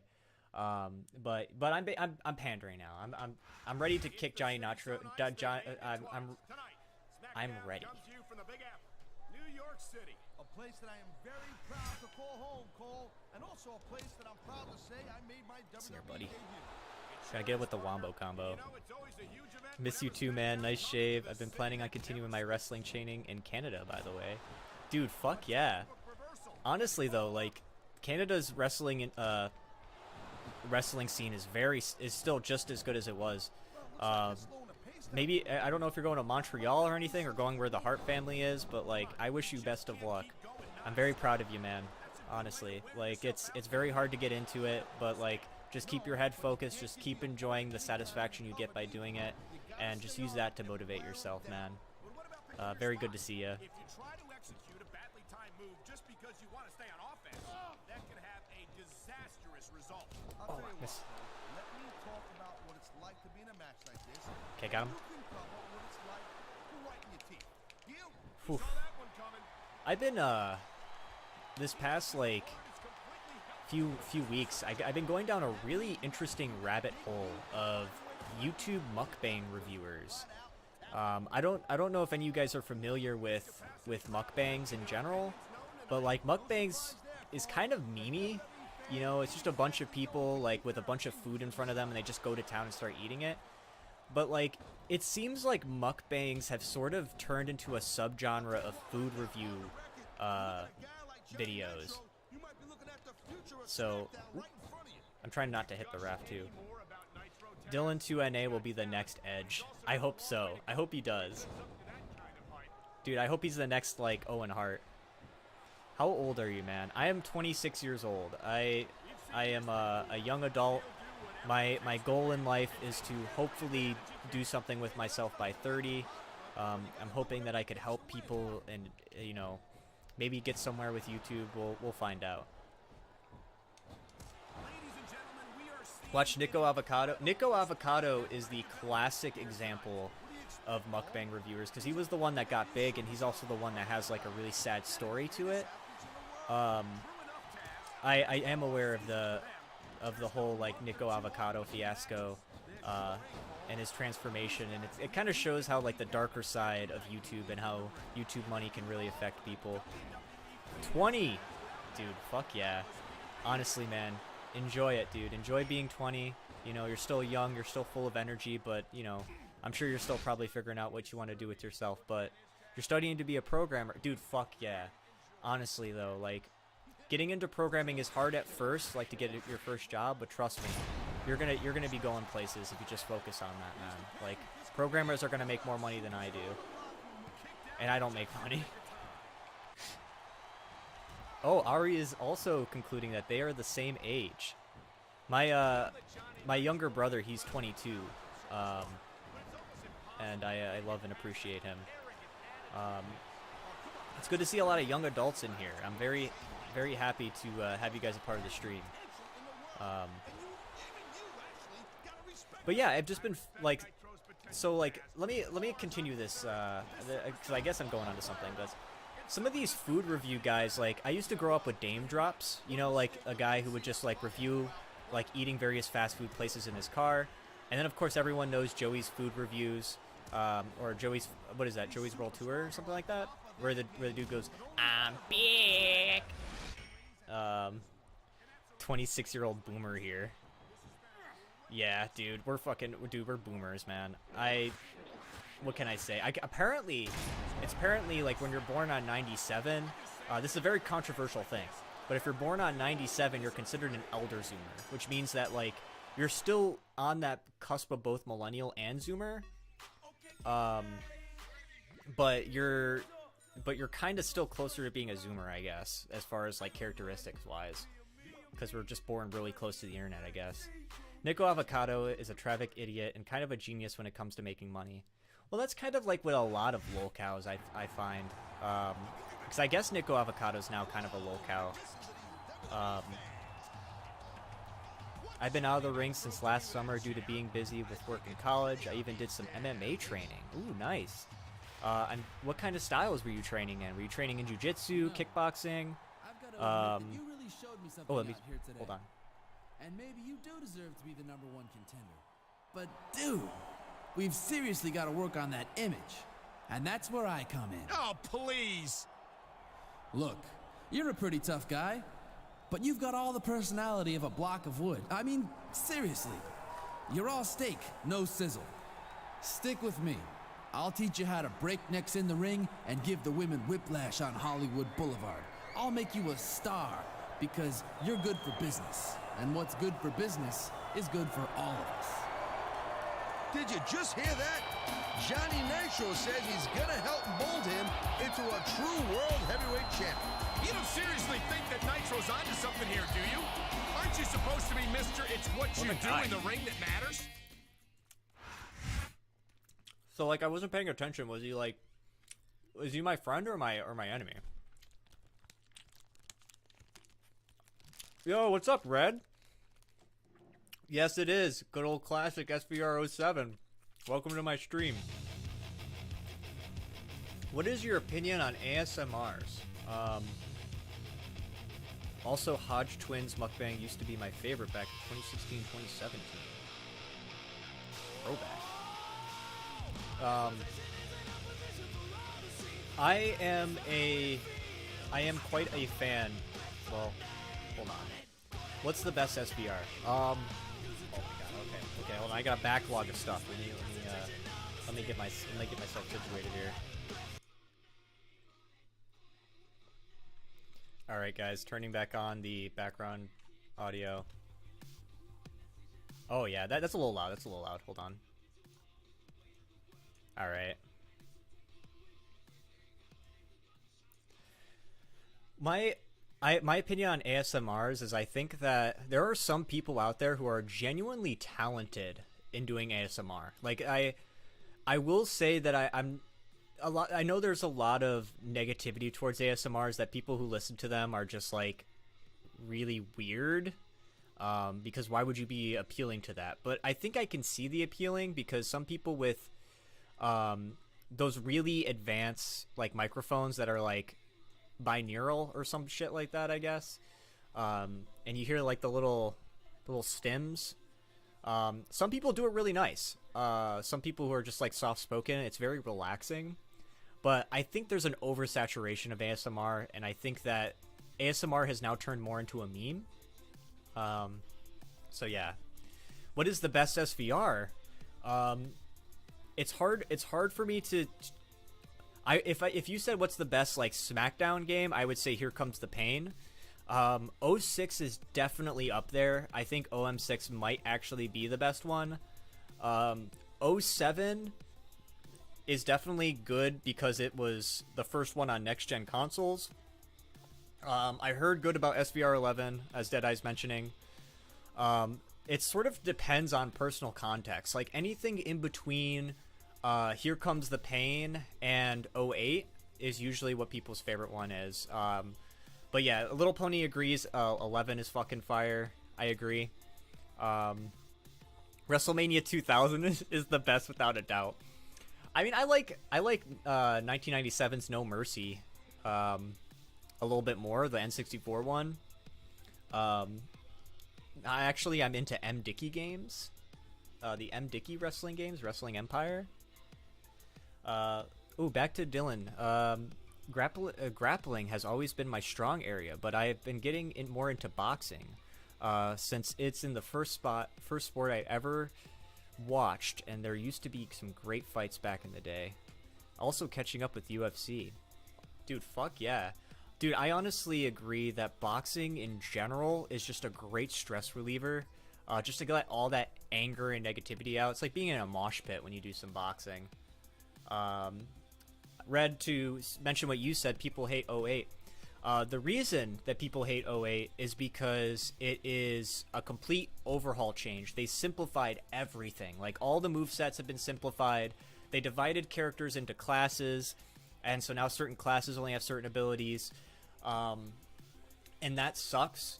But I do think that 08 does have its moments. Like, it was the one that included the weapon wheel for the first time. It was just fun being the high flyer, just being able to do like Dark Souls rules and stuff. So I definitely see why people hate 08. I think that 08 is kind of mid to me, but I can also see the appeal too. Tekken 2 to me is over Tekken 3. Hot take. I am not a Tekken guy. I'm not a big fighter guy. If Mono's still in the chat, he would probably have an opinion. If anyone else has any opinions on Tekken or fighters, we got Cersayer here. Tekken 2 is gold. Yes, it is. I kind of am just saying that. I'm sorry. I tend to agree too much with people. M. Dickey is the best wrestling video game developer in the industry, and I'm being serious. Yes. Dylan, try out the Fight Night game. It's a good boxing game. You ever see like the UFC fighting games, where things just get a little crazy? We will be doing some more SVR, so I don't want to scare you guys that I'm like doing my face cam, but I'm enjoying a little snack. Today's snack is a bag of ramen noodles that I sort of just have. You never know when you need it. I'm going to turn up this track. This is... So, yeah, you know, I'm just going to just read this message real quick and eat these noodles.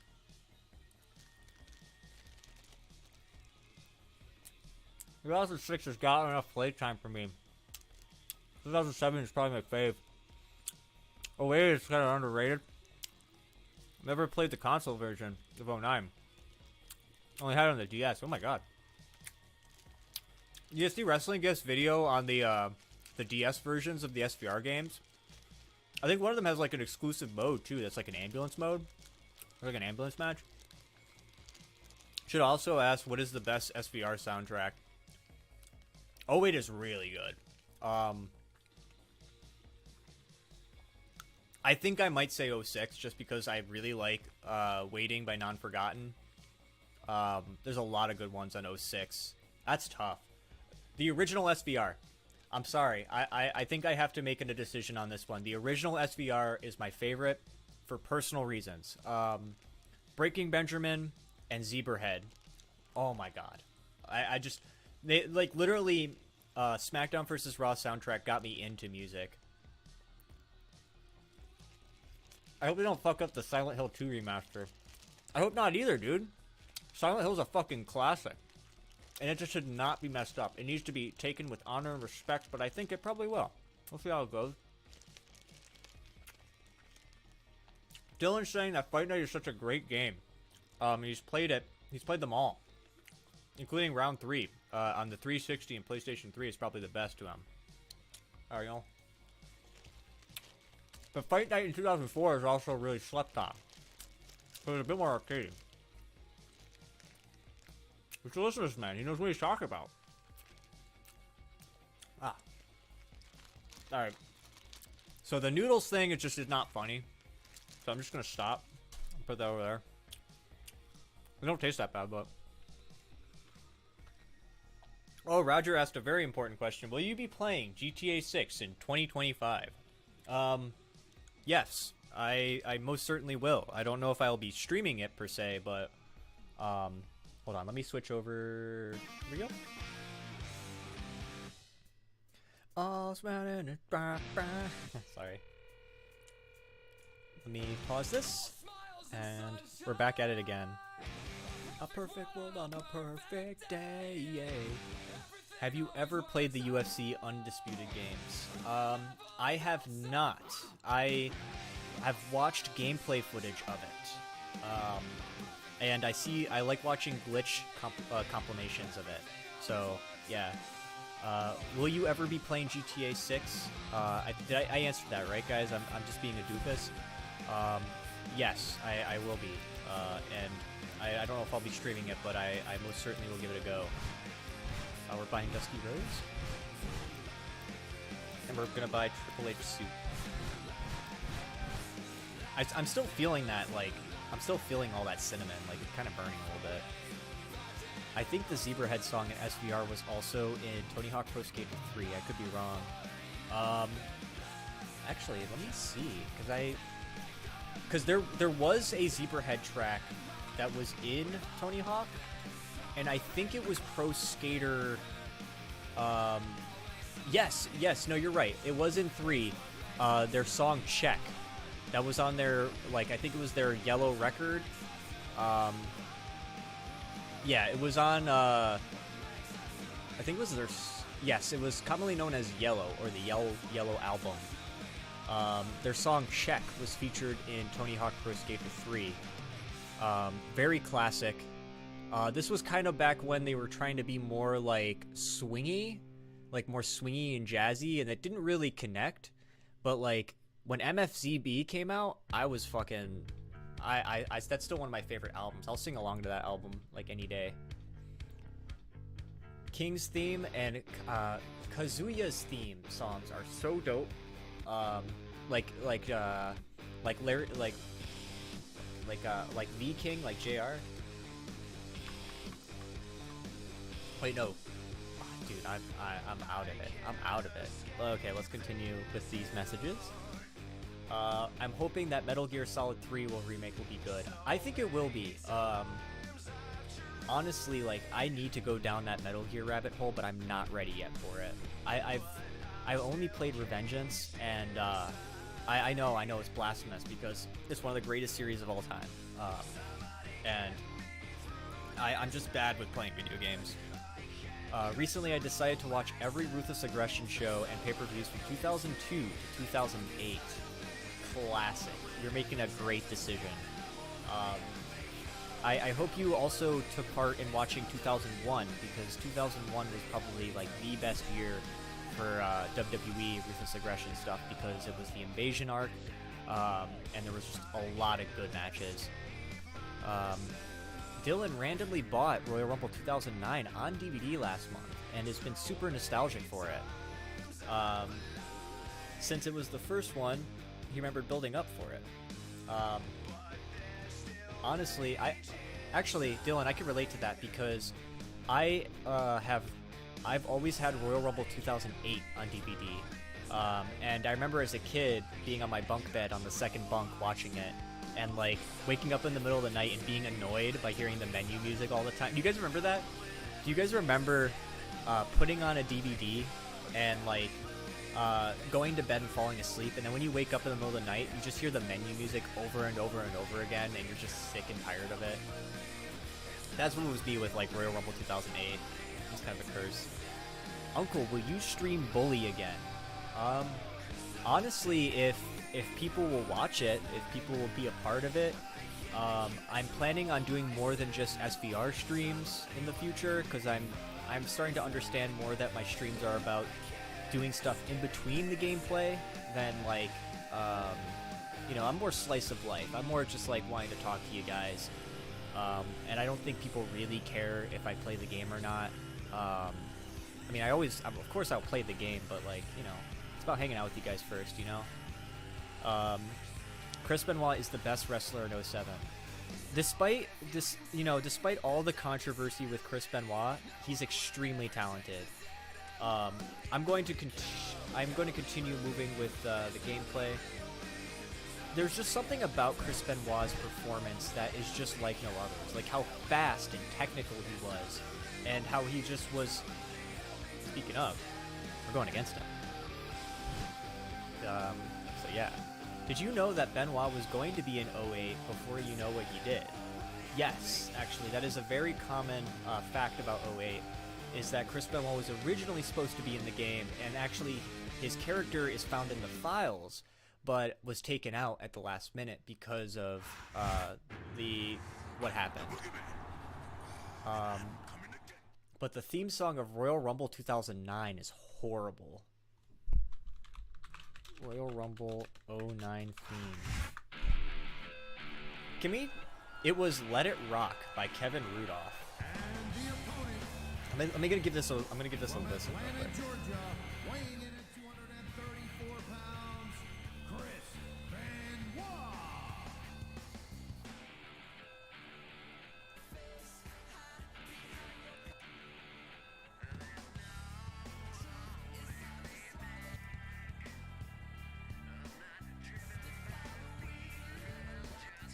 Yeah, it's kind of lame. I remember this song though. I do remember this song. All right. Yeah, wait, hold on. I remember what I was talking about. Yeah. Do you remember when Limp Bizkit, like his song "My Way" was like a theme song for WrestleMania? And he also performed live at WrestleMania for Undertaker's intro. Like, Undertaker is so powerful, he's literally got, like, nu metal on his side. It's fucking crazy. RVD was also cut from 08. I forgot about that, actually. I forgot that RVD was cut from 08, even though he shouldn't have. I'm curious to know if that had to do with the marijuana scandal that he got himself into. Back, remember when he was supposed to win the title after he won the one night stand, but he had to drop it because of what happened. He tested positive for marijuana, and he failed the wellness drug test. I used to love the DVD previews it would play before the "Don't Try This at Home" thing. Me too, man. The bumps in general, like when I watch, even when it's just like non-wrestling stuff, like when I watch like old MTV clips or old Cartoon Network clips, I just love the bumps and like the stuff in between it, like the commercials and stuff. It's just, it hits such an interesting feeling.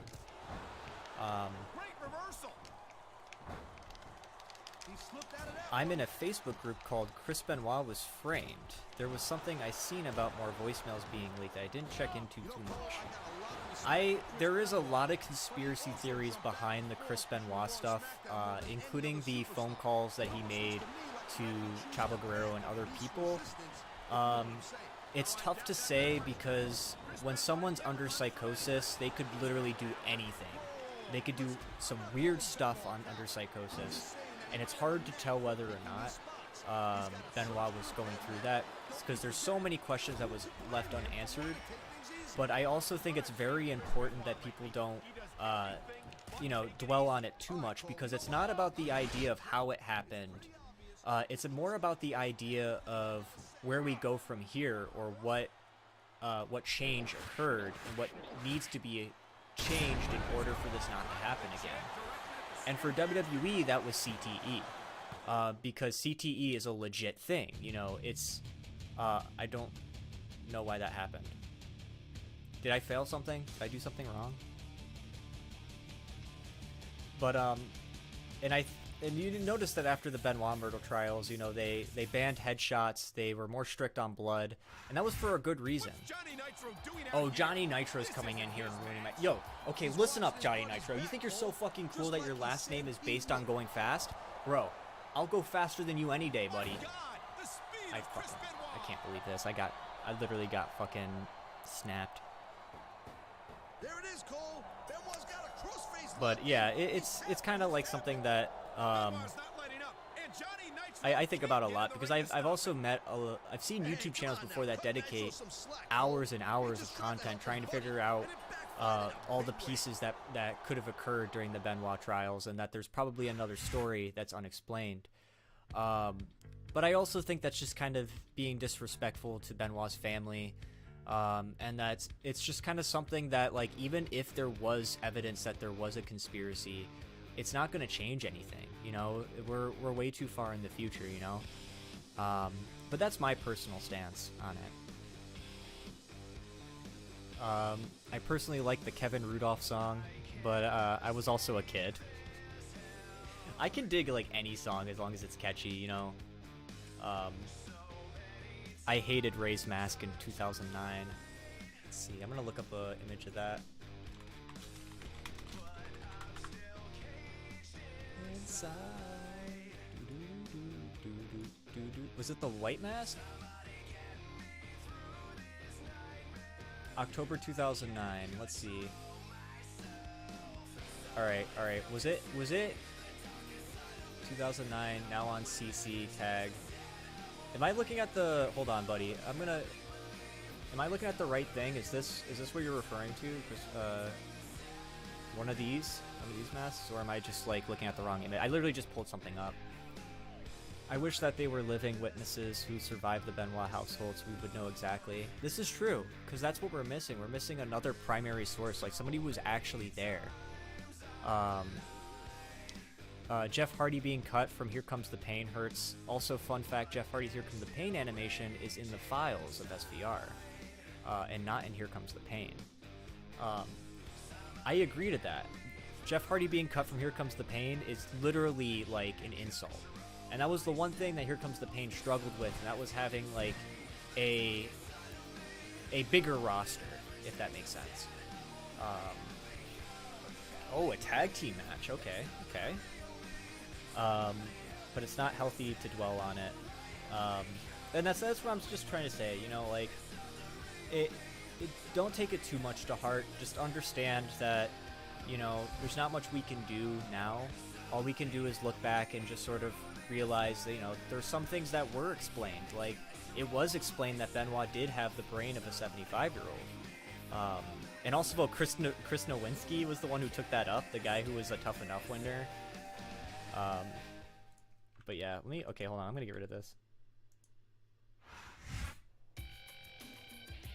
I think it was pretty cool of Nitro to team Yo, Cersayer with the $2 saying the feeling of watching commercials from 97 to 99.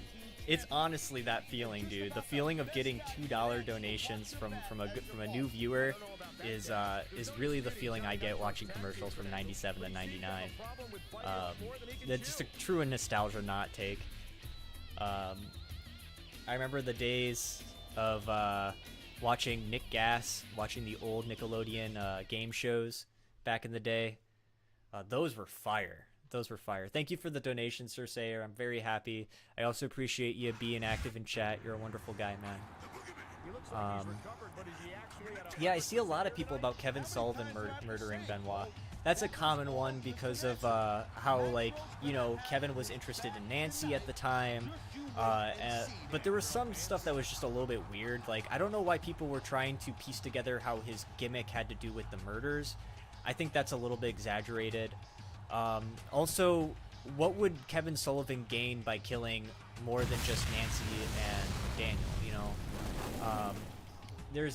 There doesn't seem like there's enough of a motive. And, like, I know that there is a motive, as Deadeye's mentioning, but I just don't think the motive would be strong enough for Benoit's wife and kid, you know?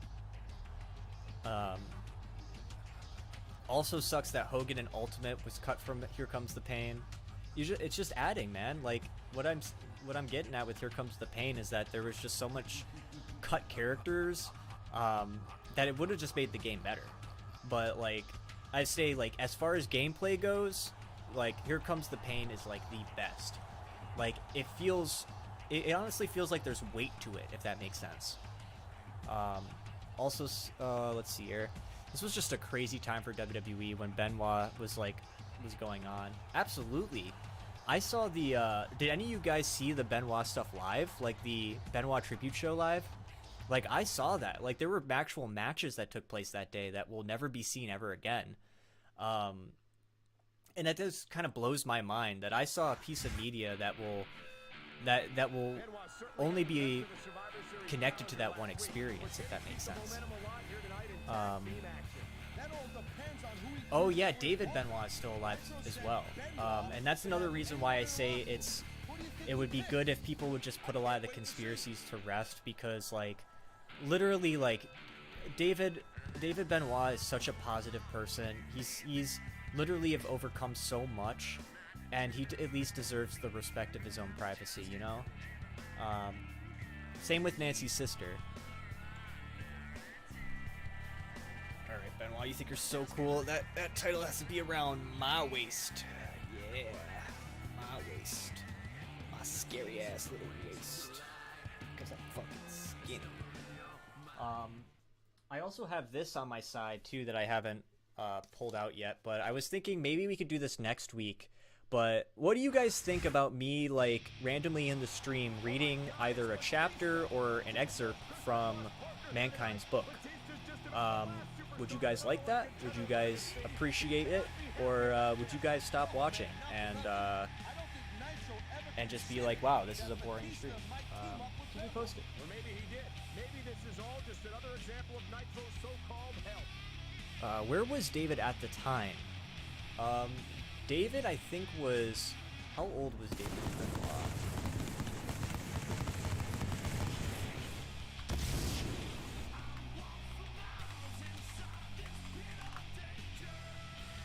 He would be 14 or 15 at the time this occurred.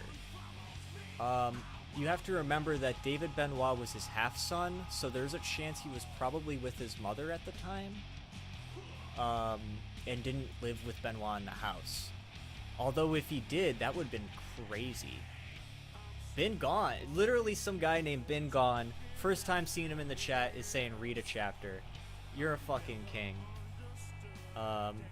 Chris Benoit did nothing wrong because the boogeyman framed. Evidently based on this playthrough. I wish the legends were playable in season mode, like their voice lines. I agree. No, I absolutely agree, because I was there before. I will say that I think in 07, when you play as Mankind, it does have his original voice, though. But a lot of the... Speaking of classic SvR legends, one thing that really grinded my gears was how, like, they would come in just, like... They all had the same exact, like, copy and paste entrance where they all entered, like, on a mini ring that, like, brought them down, and then they got out, and it's just kind of like, alright.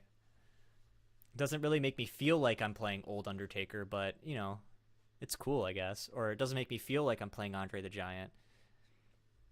They definitely gave us enough with that Dark Side of the Ring episode. I can't imagine how hard that had to be, actually. I agree. The Dark Side of the Ring episode kind of opened my mind a little bit. More of which, like... It was interesting in two ways. It was interesting, one, how my video and the documentary definitely aligned in a lot of information. But it also kind of gave me that realization that, like, there are people that are still personally affected by this, you know, like David Benoit and Nancy's sister, which is kind of rude of me for not remembering her name. Remember when Heyman commented a fan in the stands about Benoit?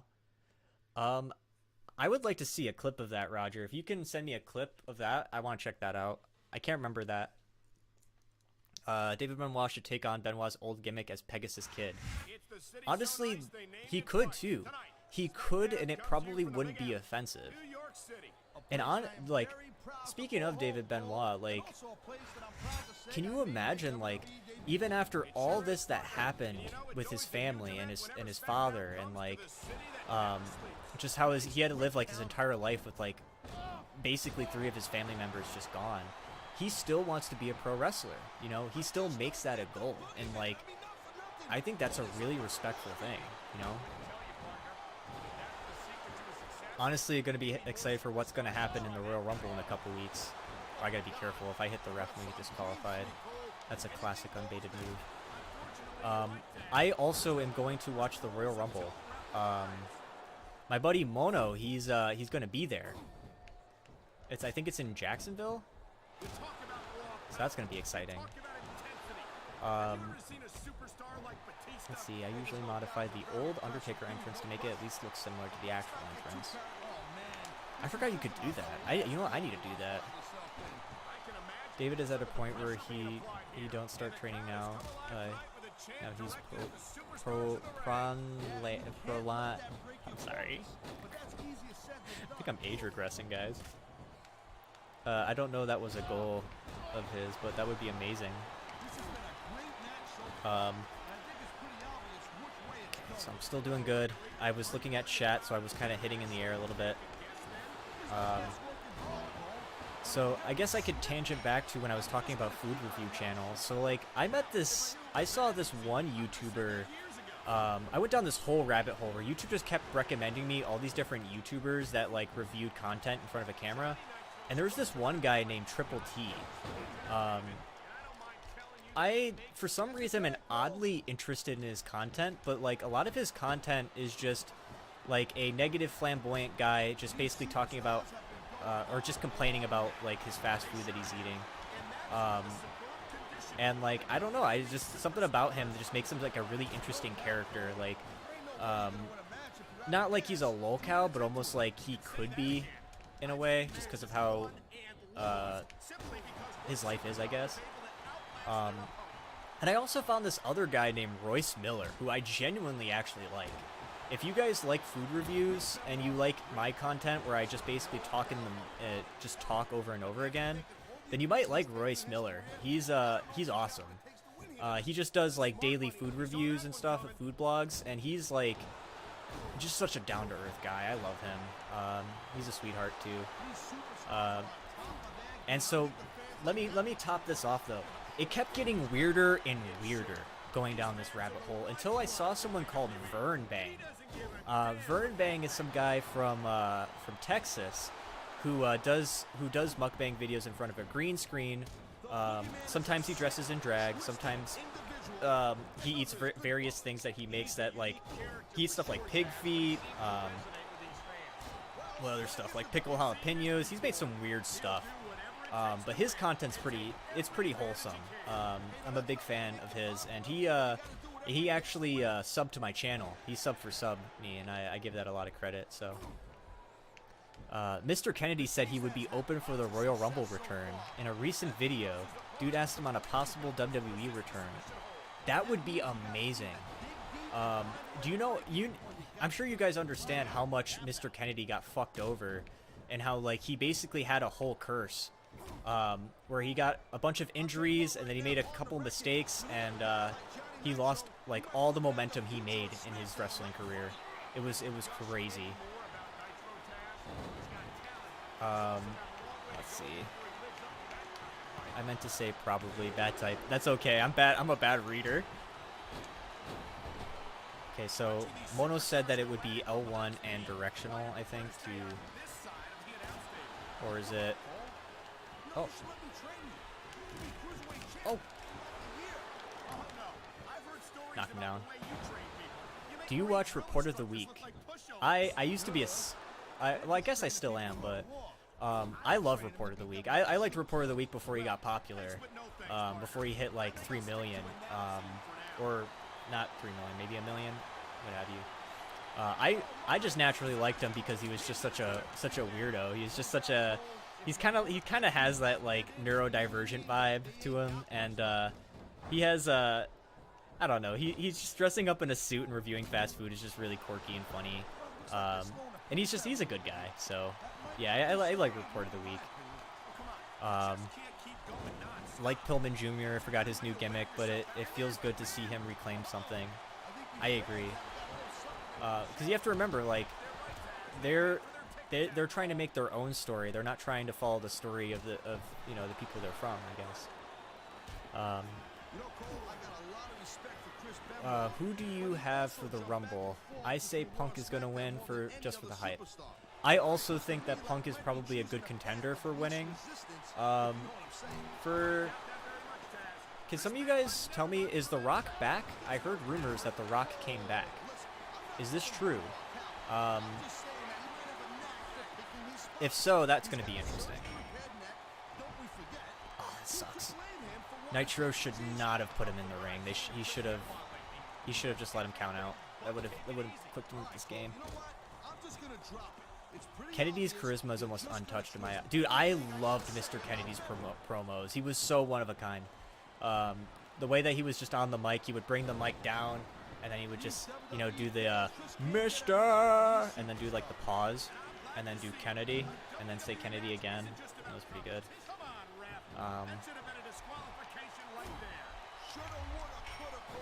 Well, I just like talking about food, I guess, and I guess watching other YouTubers that do that is kind of funny. But yeah. Another thing about me is that I've always been a lolcow enjoyer. So like, I've dabbled a little bit in the Chris Chan, Daniel Larson stuff, the Cyrax stuff. Nitro, don't you dare, Nitro! I swear to, I can't believe this guy. I can't believe him. He's gonna pick him up. He's gonna pick him up. Have yet to see anything like it, TBH. I'm not sure. I'm not sure if I've seen anybody who's cut promos as good as Mr. Anderson. I'm sure there probably is someone out there who's similar. But the way his promos were, they were very unique. But I guess it's like a part of their personality gets put into it. Have you heard about the Daniel Larson Starbucks meltdown? I think so. I think that was like one of the biggest Daniel Larson moments that happened in the year. Where he just refused to leave, and like he had a mental breakdown in front of people, and like Daniel Larson, he needs help. He genuinely needs help. His story is, it used to be like funny meme videos of him like being paranoid about his mac and cheese being laced with mustard. And it's sort of just turned into him just being literally someone who needs to be in a hospital, because he's just a mess. And like, I don't know about you guys, the one thing I don't like about lolcows is that some of the people that follow lolcows want to be part of their life, and like try to meet up with them and in a sense try to make their lives worse. And I think that's just not right. And there's a lot of people with the Daniel Larson verse that almost encourage him to be violent, and I'm not down for that. My favorite lolcow is obviously King Cobra JFS. He's definitely like not the most wholesome, but he's definitely the most prolific. I think he's even more prolific than Chris Chan, even though that's kind of an unpopular take. Perk Angle is greater than Mr. Anderson. Perk Angle is the ultimate entity. He is the deity of combat entertainment.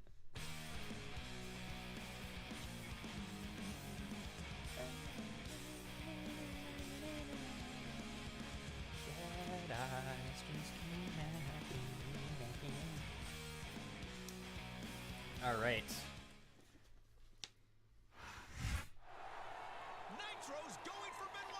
I will actually read an excerpt from this book, though, guys. I think it'd be a fun little activity.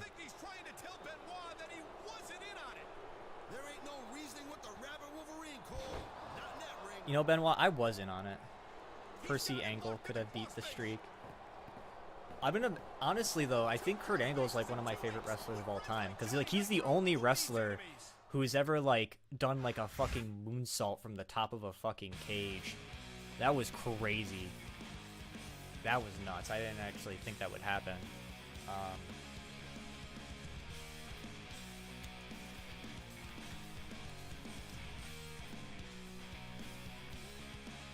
All right, so is this gonna be back to the menu? Uncle, we need video send-ins and call in for the stream. Yeah, we should. I honestly think that would be really cool because I could provide commentary on it, and it would be fun. One of the fish tank guys, his name's Vance Latta.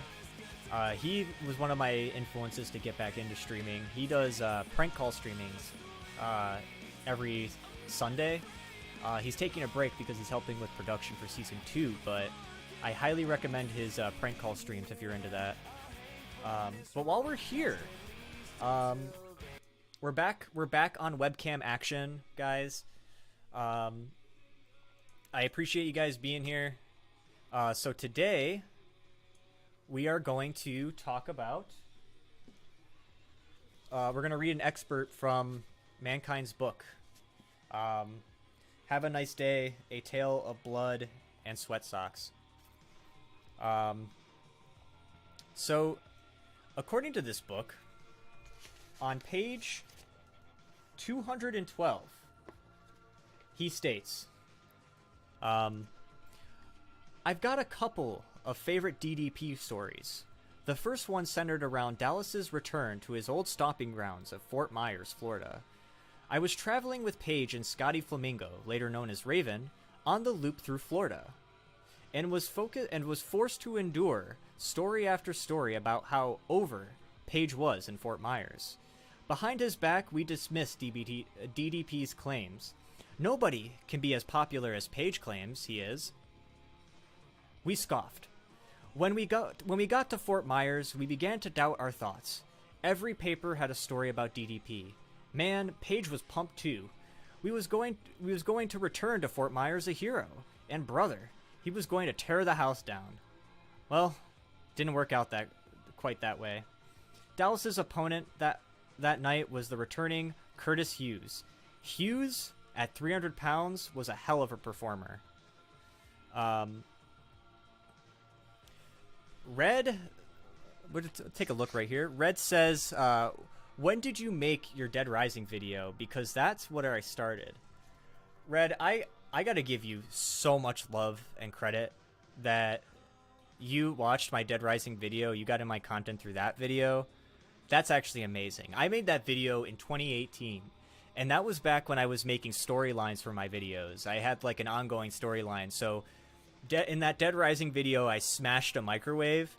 Well, in my later video, when I reviewed Whatever Happened, Would It Be a Good Idea to Microwave This, I actually had that microwave come back as like a boss at the end of the video.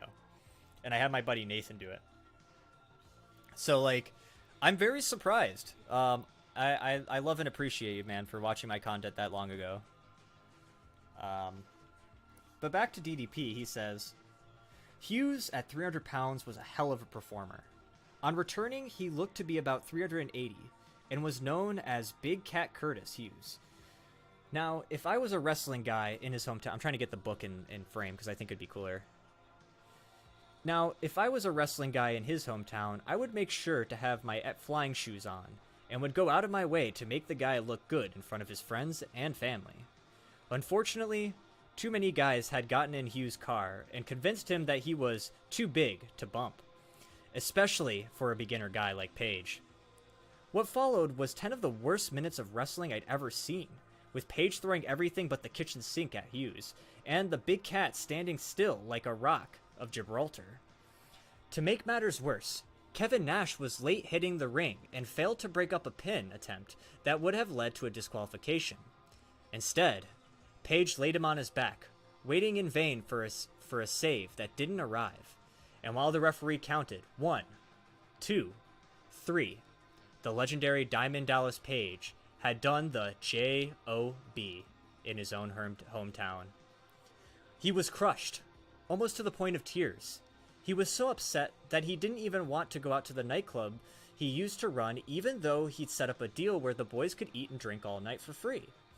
Eventually, we convinced him, and we headed out for a night on the town at Norma Jean's, where, to tell you the truth, Dallas wasn't as popular as he claimed. In truth, he was even more popular. He was even more popular. He was the man. Girls everywhere wanted to talk to him. Guys gathered close just to be around him. And Dallas even started to smile, and he was returning to his normal state of overbearing stories and worn-out cliches when, out of the corner of his eye, he saw him. As if Fuck. I have a speech problem, guys. If burying DDP's hopes and dreams in his hometown wasn't enough, Big Cat Curtis Hughes had showed up to eat Dallas's free food and to drink his free beer. Alright. We lost like 4 viewers from that. Those 4 viewers are uneducated. They need more literature in their life. They need to understand the value of reading. Fucking can't believe these suckers. It was either the Game Crazy or the G4 video that got me. I really liked those videos. I'm happy that you guys are legit OGs here. So like that's all the activities I had planned for today. So what we're gonna do is we're gonna do one more match for the road. Don't you leave yet. I swear, if you're gonna do this to me, you can do this to me. You can do it, God. Those four viewers are unloyal users. Yeah, they don't get it. They don't understand the pain I've been through. I'm just kidding. But yeah, this is going to be the last match for the day of week 2 of SvR 07. And I think we'll be good. Yeah, that's my Shakespeare.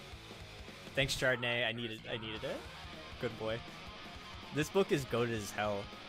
I'm honestly gonna be like, I might make that a weekly thing if you guys want me to do that. If you guys legitimately want me to just read experts out of this book, I will do that. The OGest of the OG. Yeah, you guys have been here longer than Deadeye has, so that says a lot. But this match is going to be a triple threat match between Benoit, Boogeyman, and Johnny Nitro. So this will be we've been doing good. I've been actually doing a lot better than I normally do in these games. Usually I like get myself disqualified. I got into the streams from the BAM videos that I've been subbed to though. I'm actually, honestly, like, seeing someone who got into my BAM content and then got into my streams, that's also something I'm actually really thankful for. Because that shows a sign that I'm actually, like, talented in doing some of these streams. So I'm honestly, like, guys, I'm very thankful to be streaming today for you guys. And I'm trying to make 2024 a good year for me, man. I can't make promises that I will make, like, 100k subs or anything, but I will want to try to at least be there for you guys for these live streams, and hopefully we can keep up with this. You know, I'm working out. now. I'm working out twice a week, so I'm hoping that will keep my energy going. But it's been doing good so far, and I think that G fuel really, that G4 fuel really put me where I need to go. Of course he does, Lady Lips. This is He just called Lady Lips? Hear that? get to challenge for the world heavyweight title. If you guys, oh yeah, by the way, guys, I have a notebook in front of me. If you guys have any, ideas for activities that I can do during the stream, as I did today, like eating an avocado, which says eat an avocado while talking about them. Then the shave live on air for no reason and do it spontaneously. And then of course the synonym challenge is on here as well. The secret codebook bit, eating bland ramen noodles, and then I have a couple more that I didn't do that I probably won't do this stream, but I might save for later. If you guys have any suggestions on what I could do, I'm all ears. I'm down to do things that are weird. I'm going to try to do these donation challenges.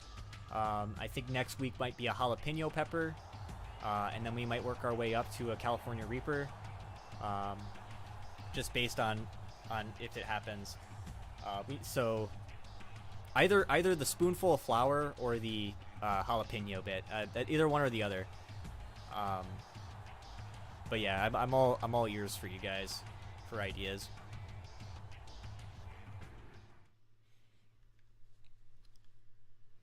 I'm gonna take a swig of water. Just The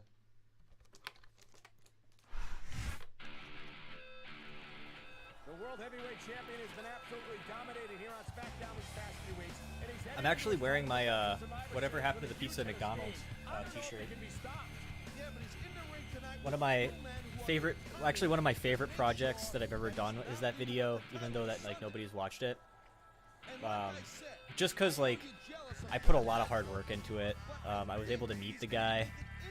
The random segments were fire. Thank you so much, Been Gone. I think it's making my streams more interesting, that like I'll have things to do, because I just like being a weirdo sometimes. Maybe do some reviews. Maybe if I do like instead of doing avocados, I could do some other stuff, like other fruit. I could just eat a lemon. Actually, I'm gonna put that down. Eat a lemon.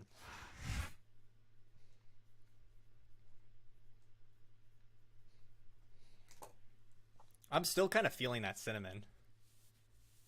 Not gonna lie.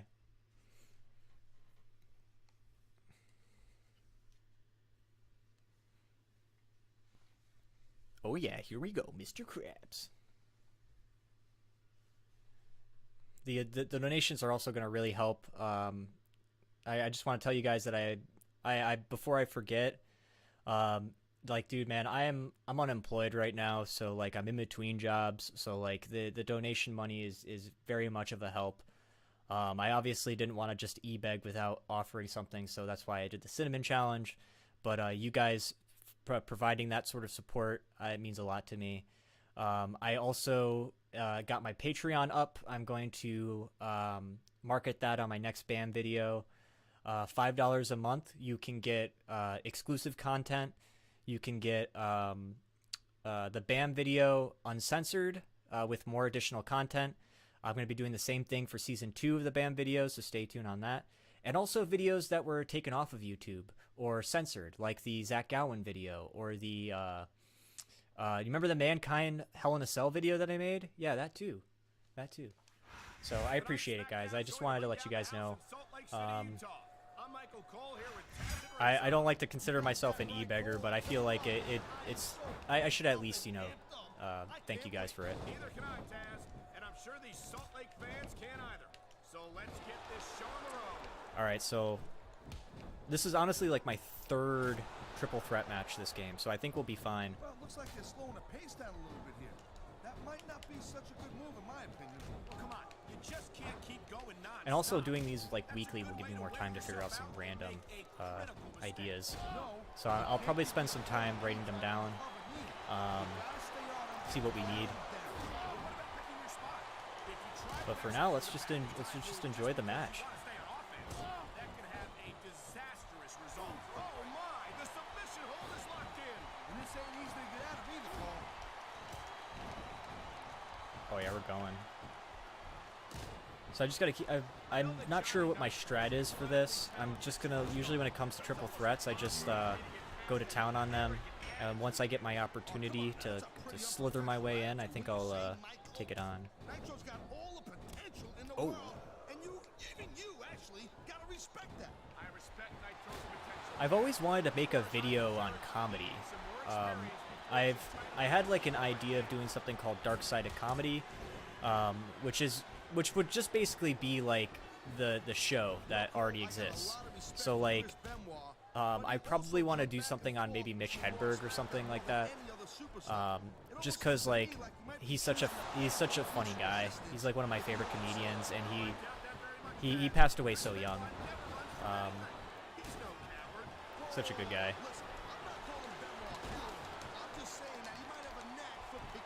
But yeah, I like comedy. I'm a big fan of comedians. I like Norm Macdonald. I'm a big Carlin guy. Some other good. What's other good stand-up out there? Go on, get him.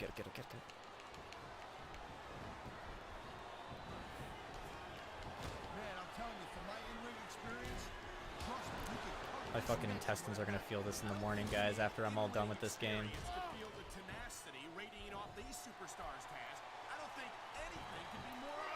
Honestly, though, I might cut up the stream and make sure to include the Cinnamon Challenge bit.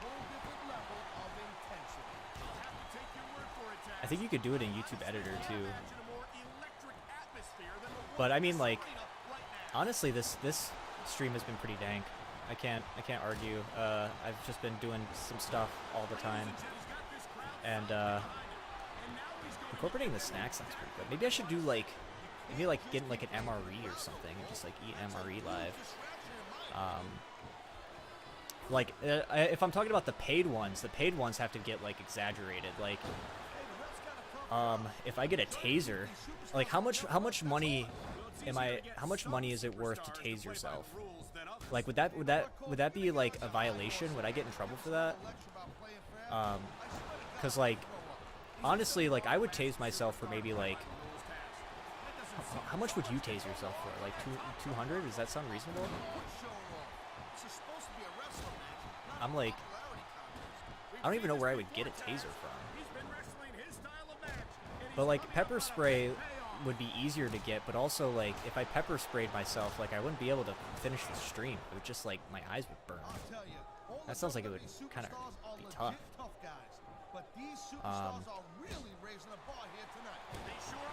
Genuinely processing and thinking of ideas, but we'll be good for it. Oh.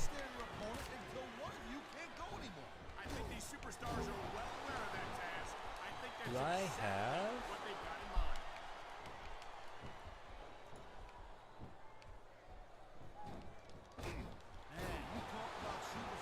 Let's see. Okay, checking my chat.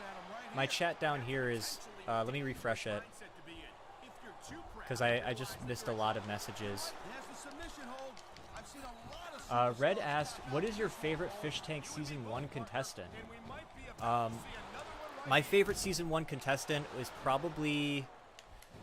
I was a big Josie fan, but I was also a big John fan. I enjoyed John in the tank. I don't really enjoy John outside of tank. But I personally think that he had the coolest story arc out of all the characters. I was a big Josie guy just because like Josie was cute and she had her stims and she just went about her day. I'm also looking at this chat right here on this top right corner just because I missed a lot. What's your opinion on the most recent advancement in AI technology? There is a lot of people who absolutely are against AI altogether and believe that AI is like going to destroy the Earth and stuff like that, and like there's fears of things like singularity. I personally think that AI is still a very long way away from that. And I personally use ChatGPT for polishing my writing because it helps convert like information and facts and helps, you know, mold it into a narrative. And then of course I tweak that and try to polish it, and it can help so much with things like that.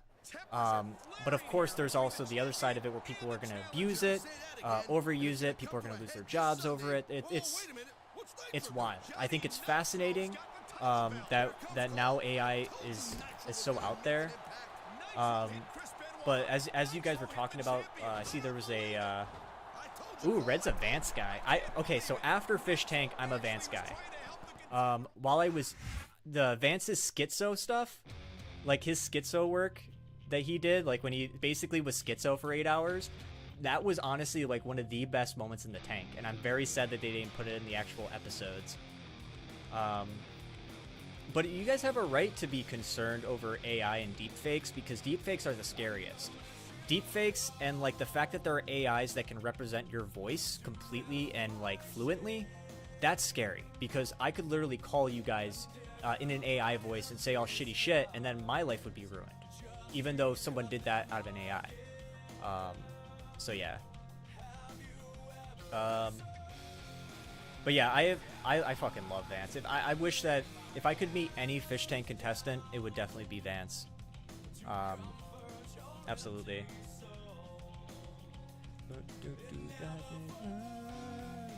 Oh, there's my thing. It's back.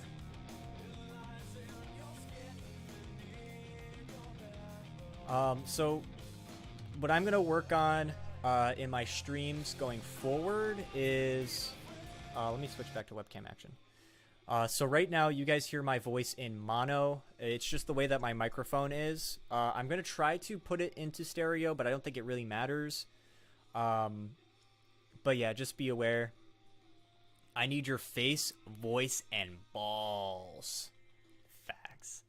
I got just some balls right here. No, I'm just kidding. My favorite contestant on season 2 is probably Jimmy, but it's just kind of sad when I think about Jimmy and how he's literally schizophrenic and literally like did so much stuff that could have got him like literally charged federally. That's crazy, you know. But yeah, I'm a big Fish Tank guy. Kind of heavy, but I saw somebody bring up the fact that Sicko's let's see.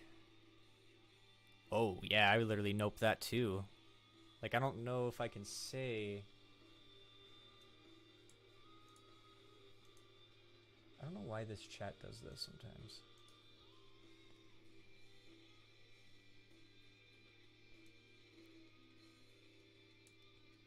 It's kind of heavy because I saw somebody bring up the fact. Oh my god, that's terrible. Yeah, no, well, I mean, you could use that for anything. Cole carried. Yeah, dude, Detective Cole. Oh, I miss Cole. Cole leaving was so like uneventful. It was so anticlimactic. Apparently like no one even knows if he was either kicked or if he left on his own accord, because like apparently production is saying that like yeah, he just left on his own. Like, he misinterpreted our words and thought that we were kicking him out. But we want him back. But Cole was like saying that like him talking about Letty's actual name got him kicked off the show, which just doesn't feel right. You know, like. But yeah. Do you watch Miami Vice? No, I don't. Is that like the detective show? Miami Vice? Because like I find it kind of makes sense. I don't watch television, man. I'm like, I think I need to be like institutionalized and just forced to watch like all these shows. Oh yeah, it was, dude. I think the show was on like, I think the show was on G4 for some time too.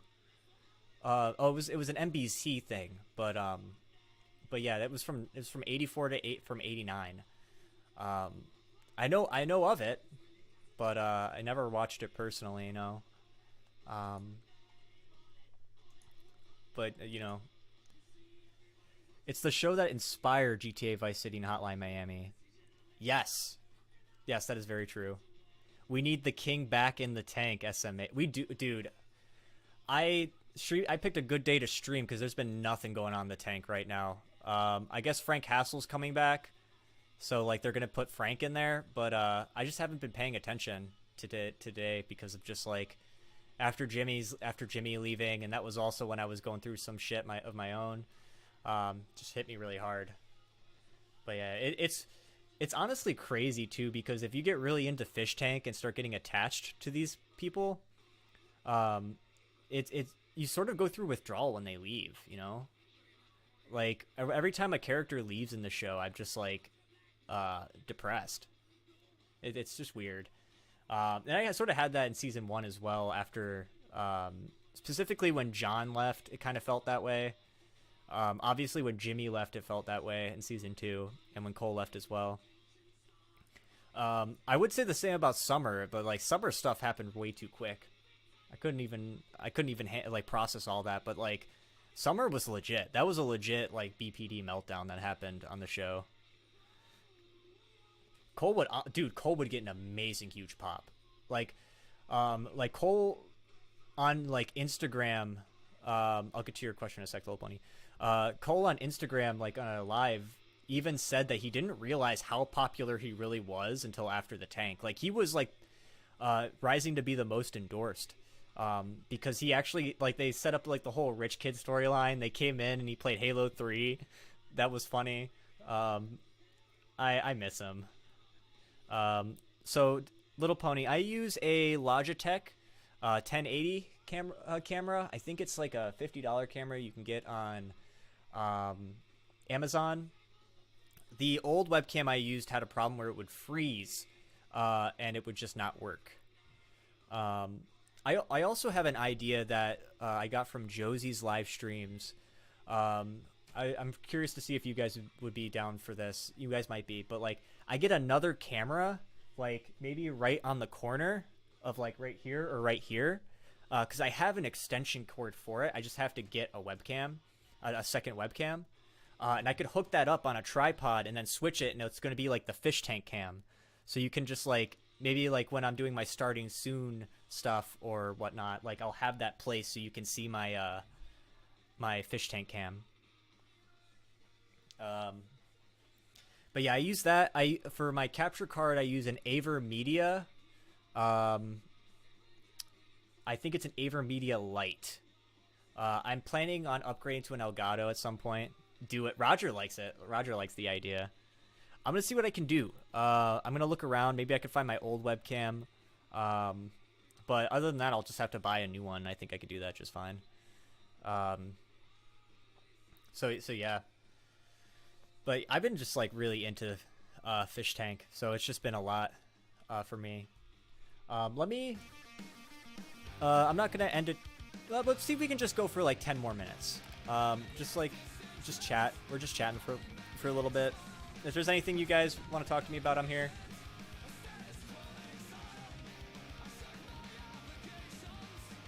I'm reading chat because sometimes the chat on Streamlabs does not update, so I have a chat box over on YouTube. So, how much money do we have? We have 20,000. Do you have a fish tank? I need a fish tank. When it comes to having alternative pets, because like I have cats, I want to stream more, but I feel like it's boring without a webcam. It can be, because the reason that's true is because viewers need to be able to connect with the creator, and having a webcam helps them connect with the creator in a way, I believe, because you can see their face, see their and for me, I'm very animated, so like I need to show my facial expressions for people to really connect. But honestly, like I think it would be fine, Little Pony, if you were just in front of a camera. Like you're a good guy. I don't think there would be any problems. I don't think anyone would bully you or anything. Oh, what should I get? I like how they call it a classic guitar and it's just acoustic guitar. The Hogan trash can, I kind of want that. Is it life is? I'm gonna buy this neon sign because I think it looks cool. Should I buy a? Ooh, speaking of, let's buy the aquarium. I've always wanted to have guinea pigs, because like I think guinea pigs are kind of cute. If I could have any rodent though, I'd have a capybara. That's like my favorite animal. big capybara guy. So take another step in line. We've all been sorry, we've all been hurt. Just gonna buy that RVD poster. Still one of a kind. I'm a special snowflake, so that's why I bought that. Oh, it's locked. Oh, the stone. We need the Stone Cold banner. Yes, yes. We need the Boogeyman. The Boogeyman banner. Are the stat points that I get, is that for the character in the season mode, or is that just for just to use on unlockables? Stephanie McMahon. We need Shane McMahon. JBL. Okay, so these are just the bios. So yeah.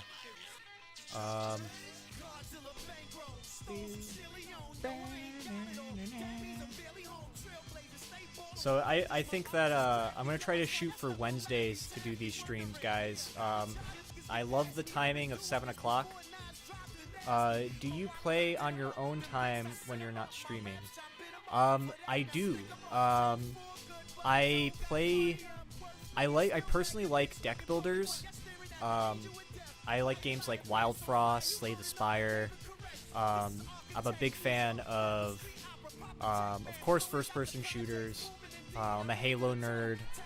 I'm a Minecraft guy. I'm trying to get into like Neon White. Pretty good. I'm into games like Disgaea.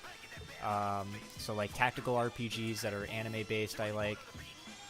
You stream at 6 here in Chicago. Good. I forgot that Chicago is like an hour behind. You would have to get multiple capybaras to prevent depression. Yes, because capybaras are social creatures, and they require to be around other capybaras. Even though sometimes they butt heads, it's kind of cute. They're very chill. If we lived in a tropical climate, they would be pets more often. Oh, what about the season mode options? Okay, that's just that. It's about messages. I wasn't even reading these. Hey, champ. We sure showed Chris Benoit who's boss last Friday night on SmackDown, huh? If you do that at Survivor Series, you're the new World Heavyweight Champion. Good. I wish I could be there to watch your back, but for some reason, Teddy Long says he's banning me from the arena. Damn. Anyway, give me a call back so we can discuss some strategy, okay? All right, I've got dude. a great plan that'll make the last few weeks look like child's play. Later. I play GT Online more too. I actually been talking to my buddies. I've been wanting to do like a GTA 5 playthrough. Like, since I played GTA 5, I played it on the 360 version, which is like, years ago. So I never play. I want to play a game of GTA 5 just completely in first person. That's what I would like to do at some point. What other games do I like? I don't have my Steam open. I have my...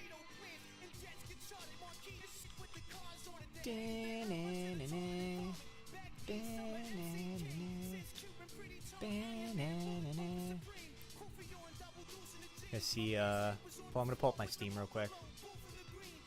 I have Wrestling Revolution 3D. We should be able to stream that sometime. I was playing the finals a little bit. Oh yeah, I'm a Stardew Valley guy. I like Stardew Valley, Sunhaven, games kind of like that.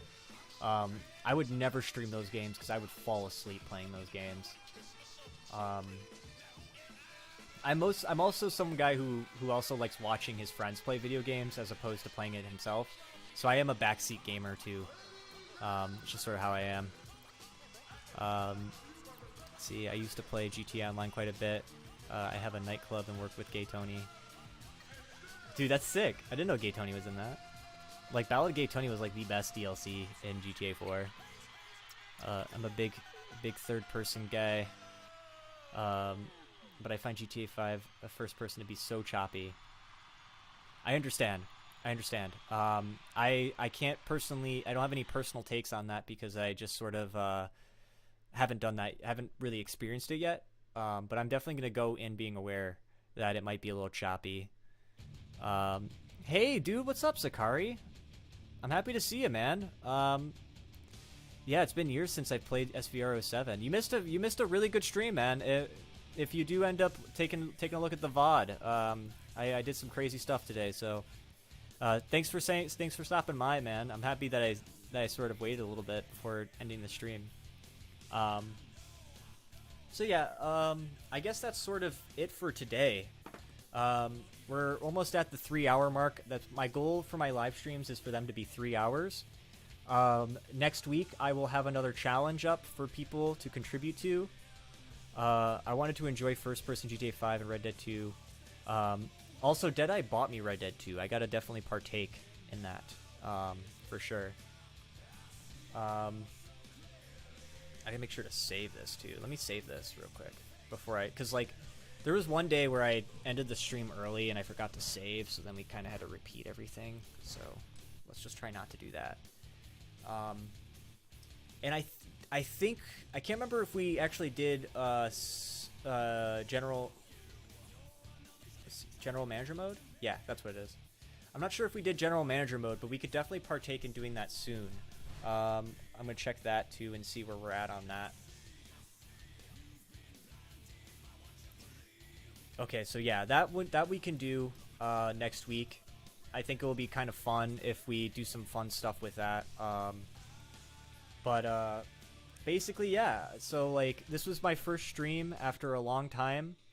I really appreciate you guys coming out here. I really appreciate the donations. You guys are really wonderful, and like, I'm very happy that I streamed today.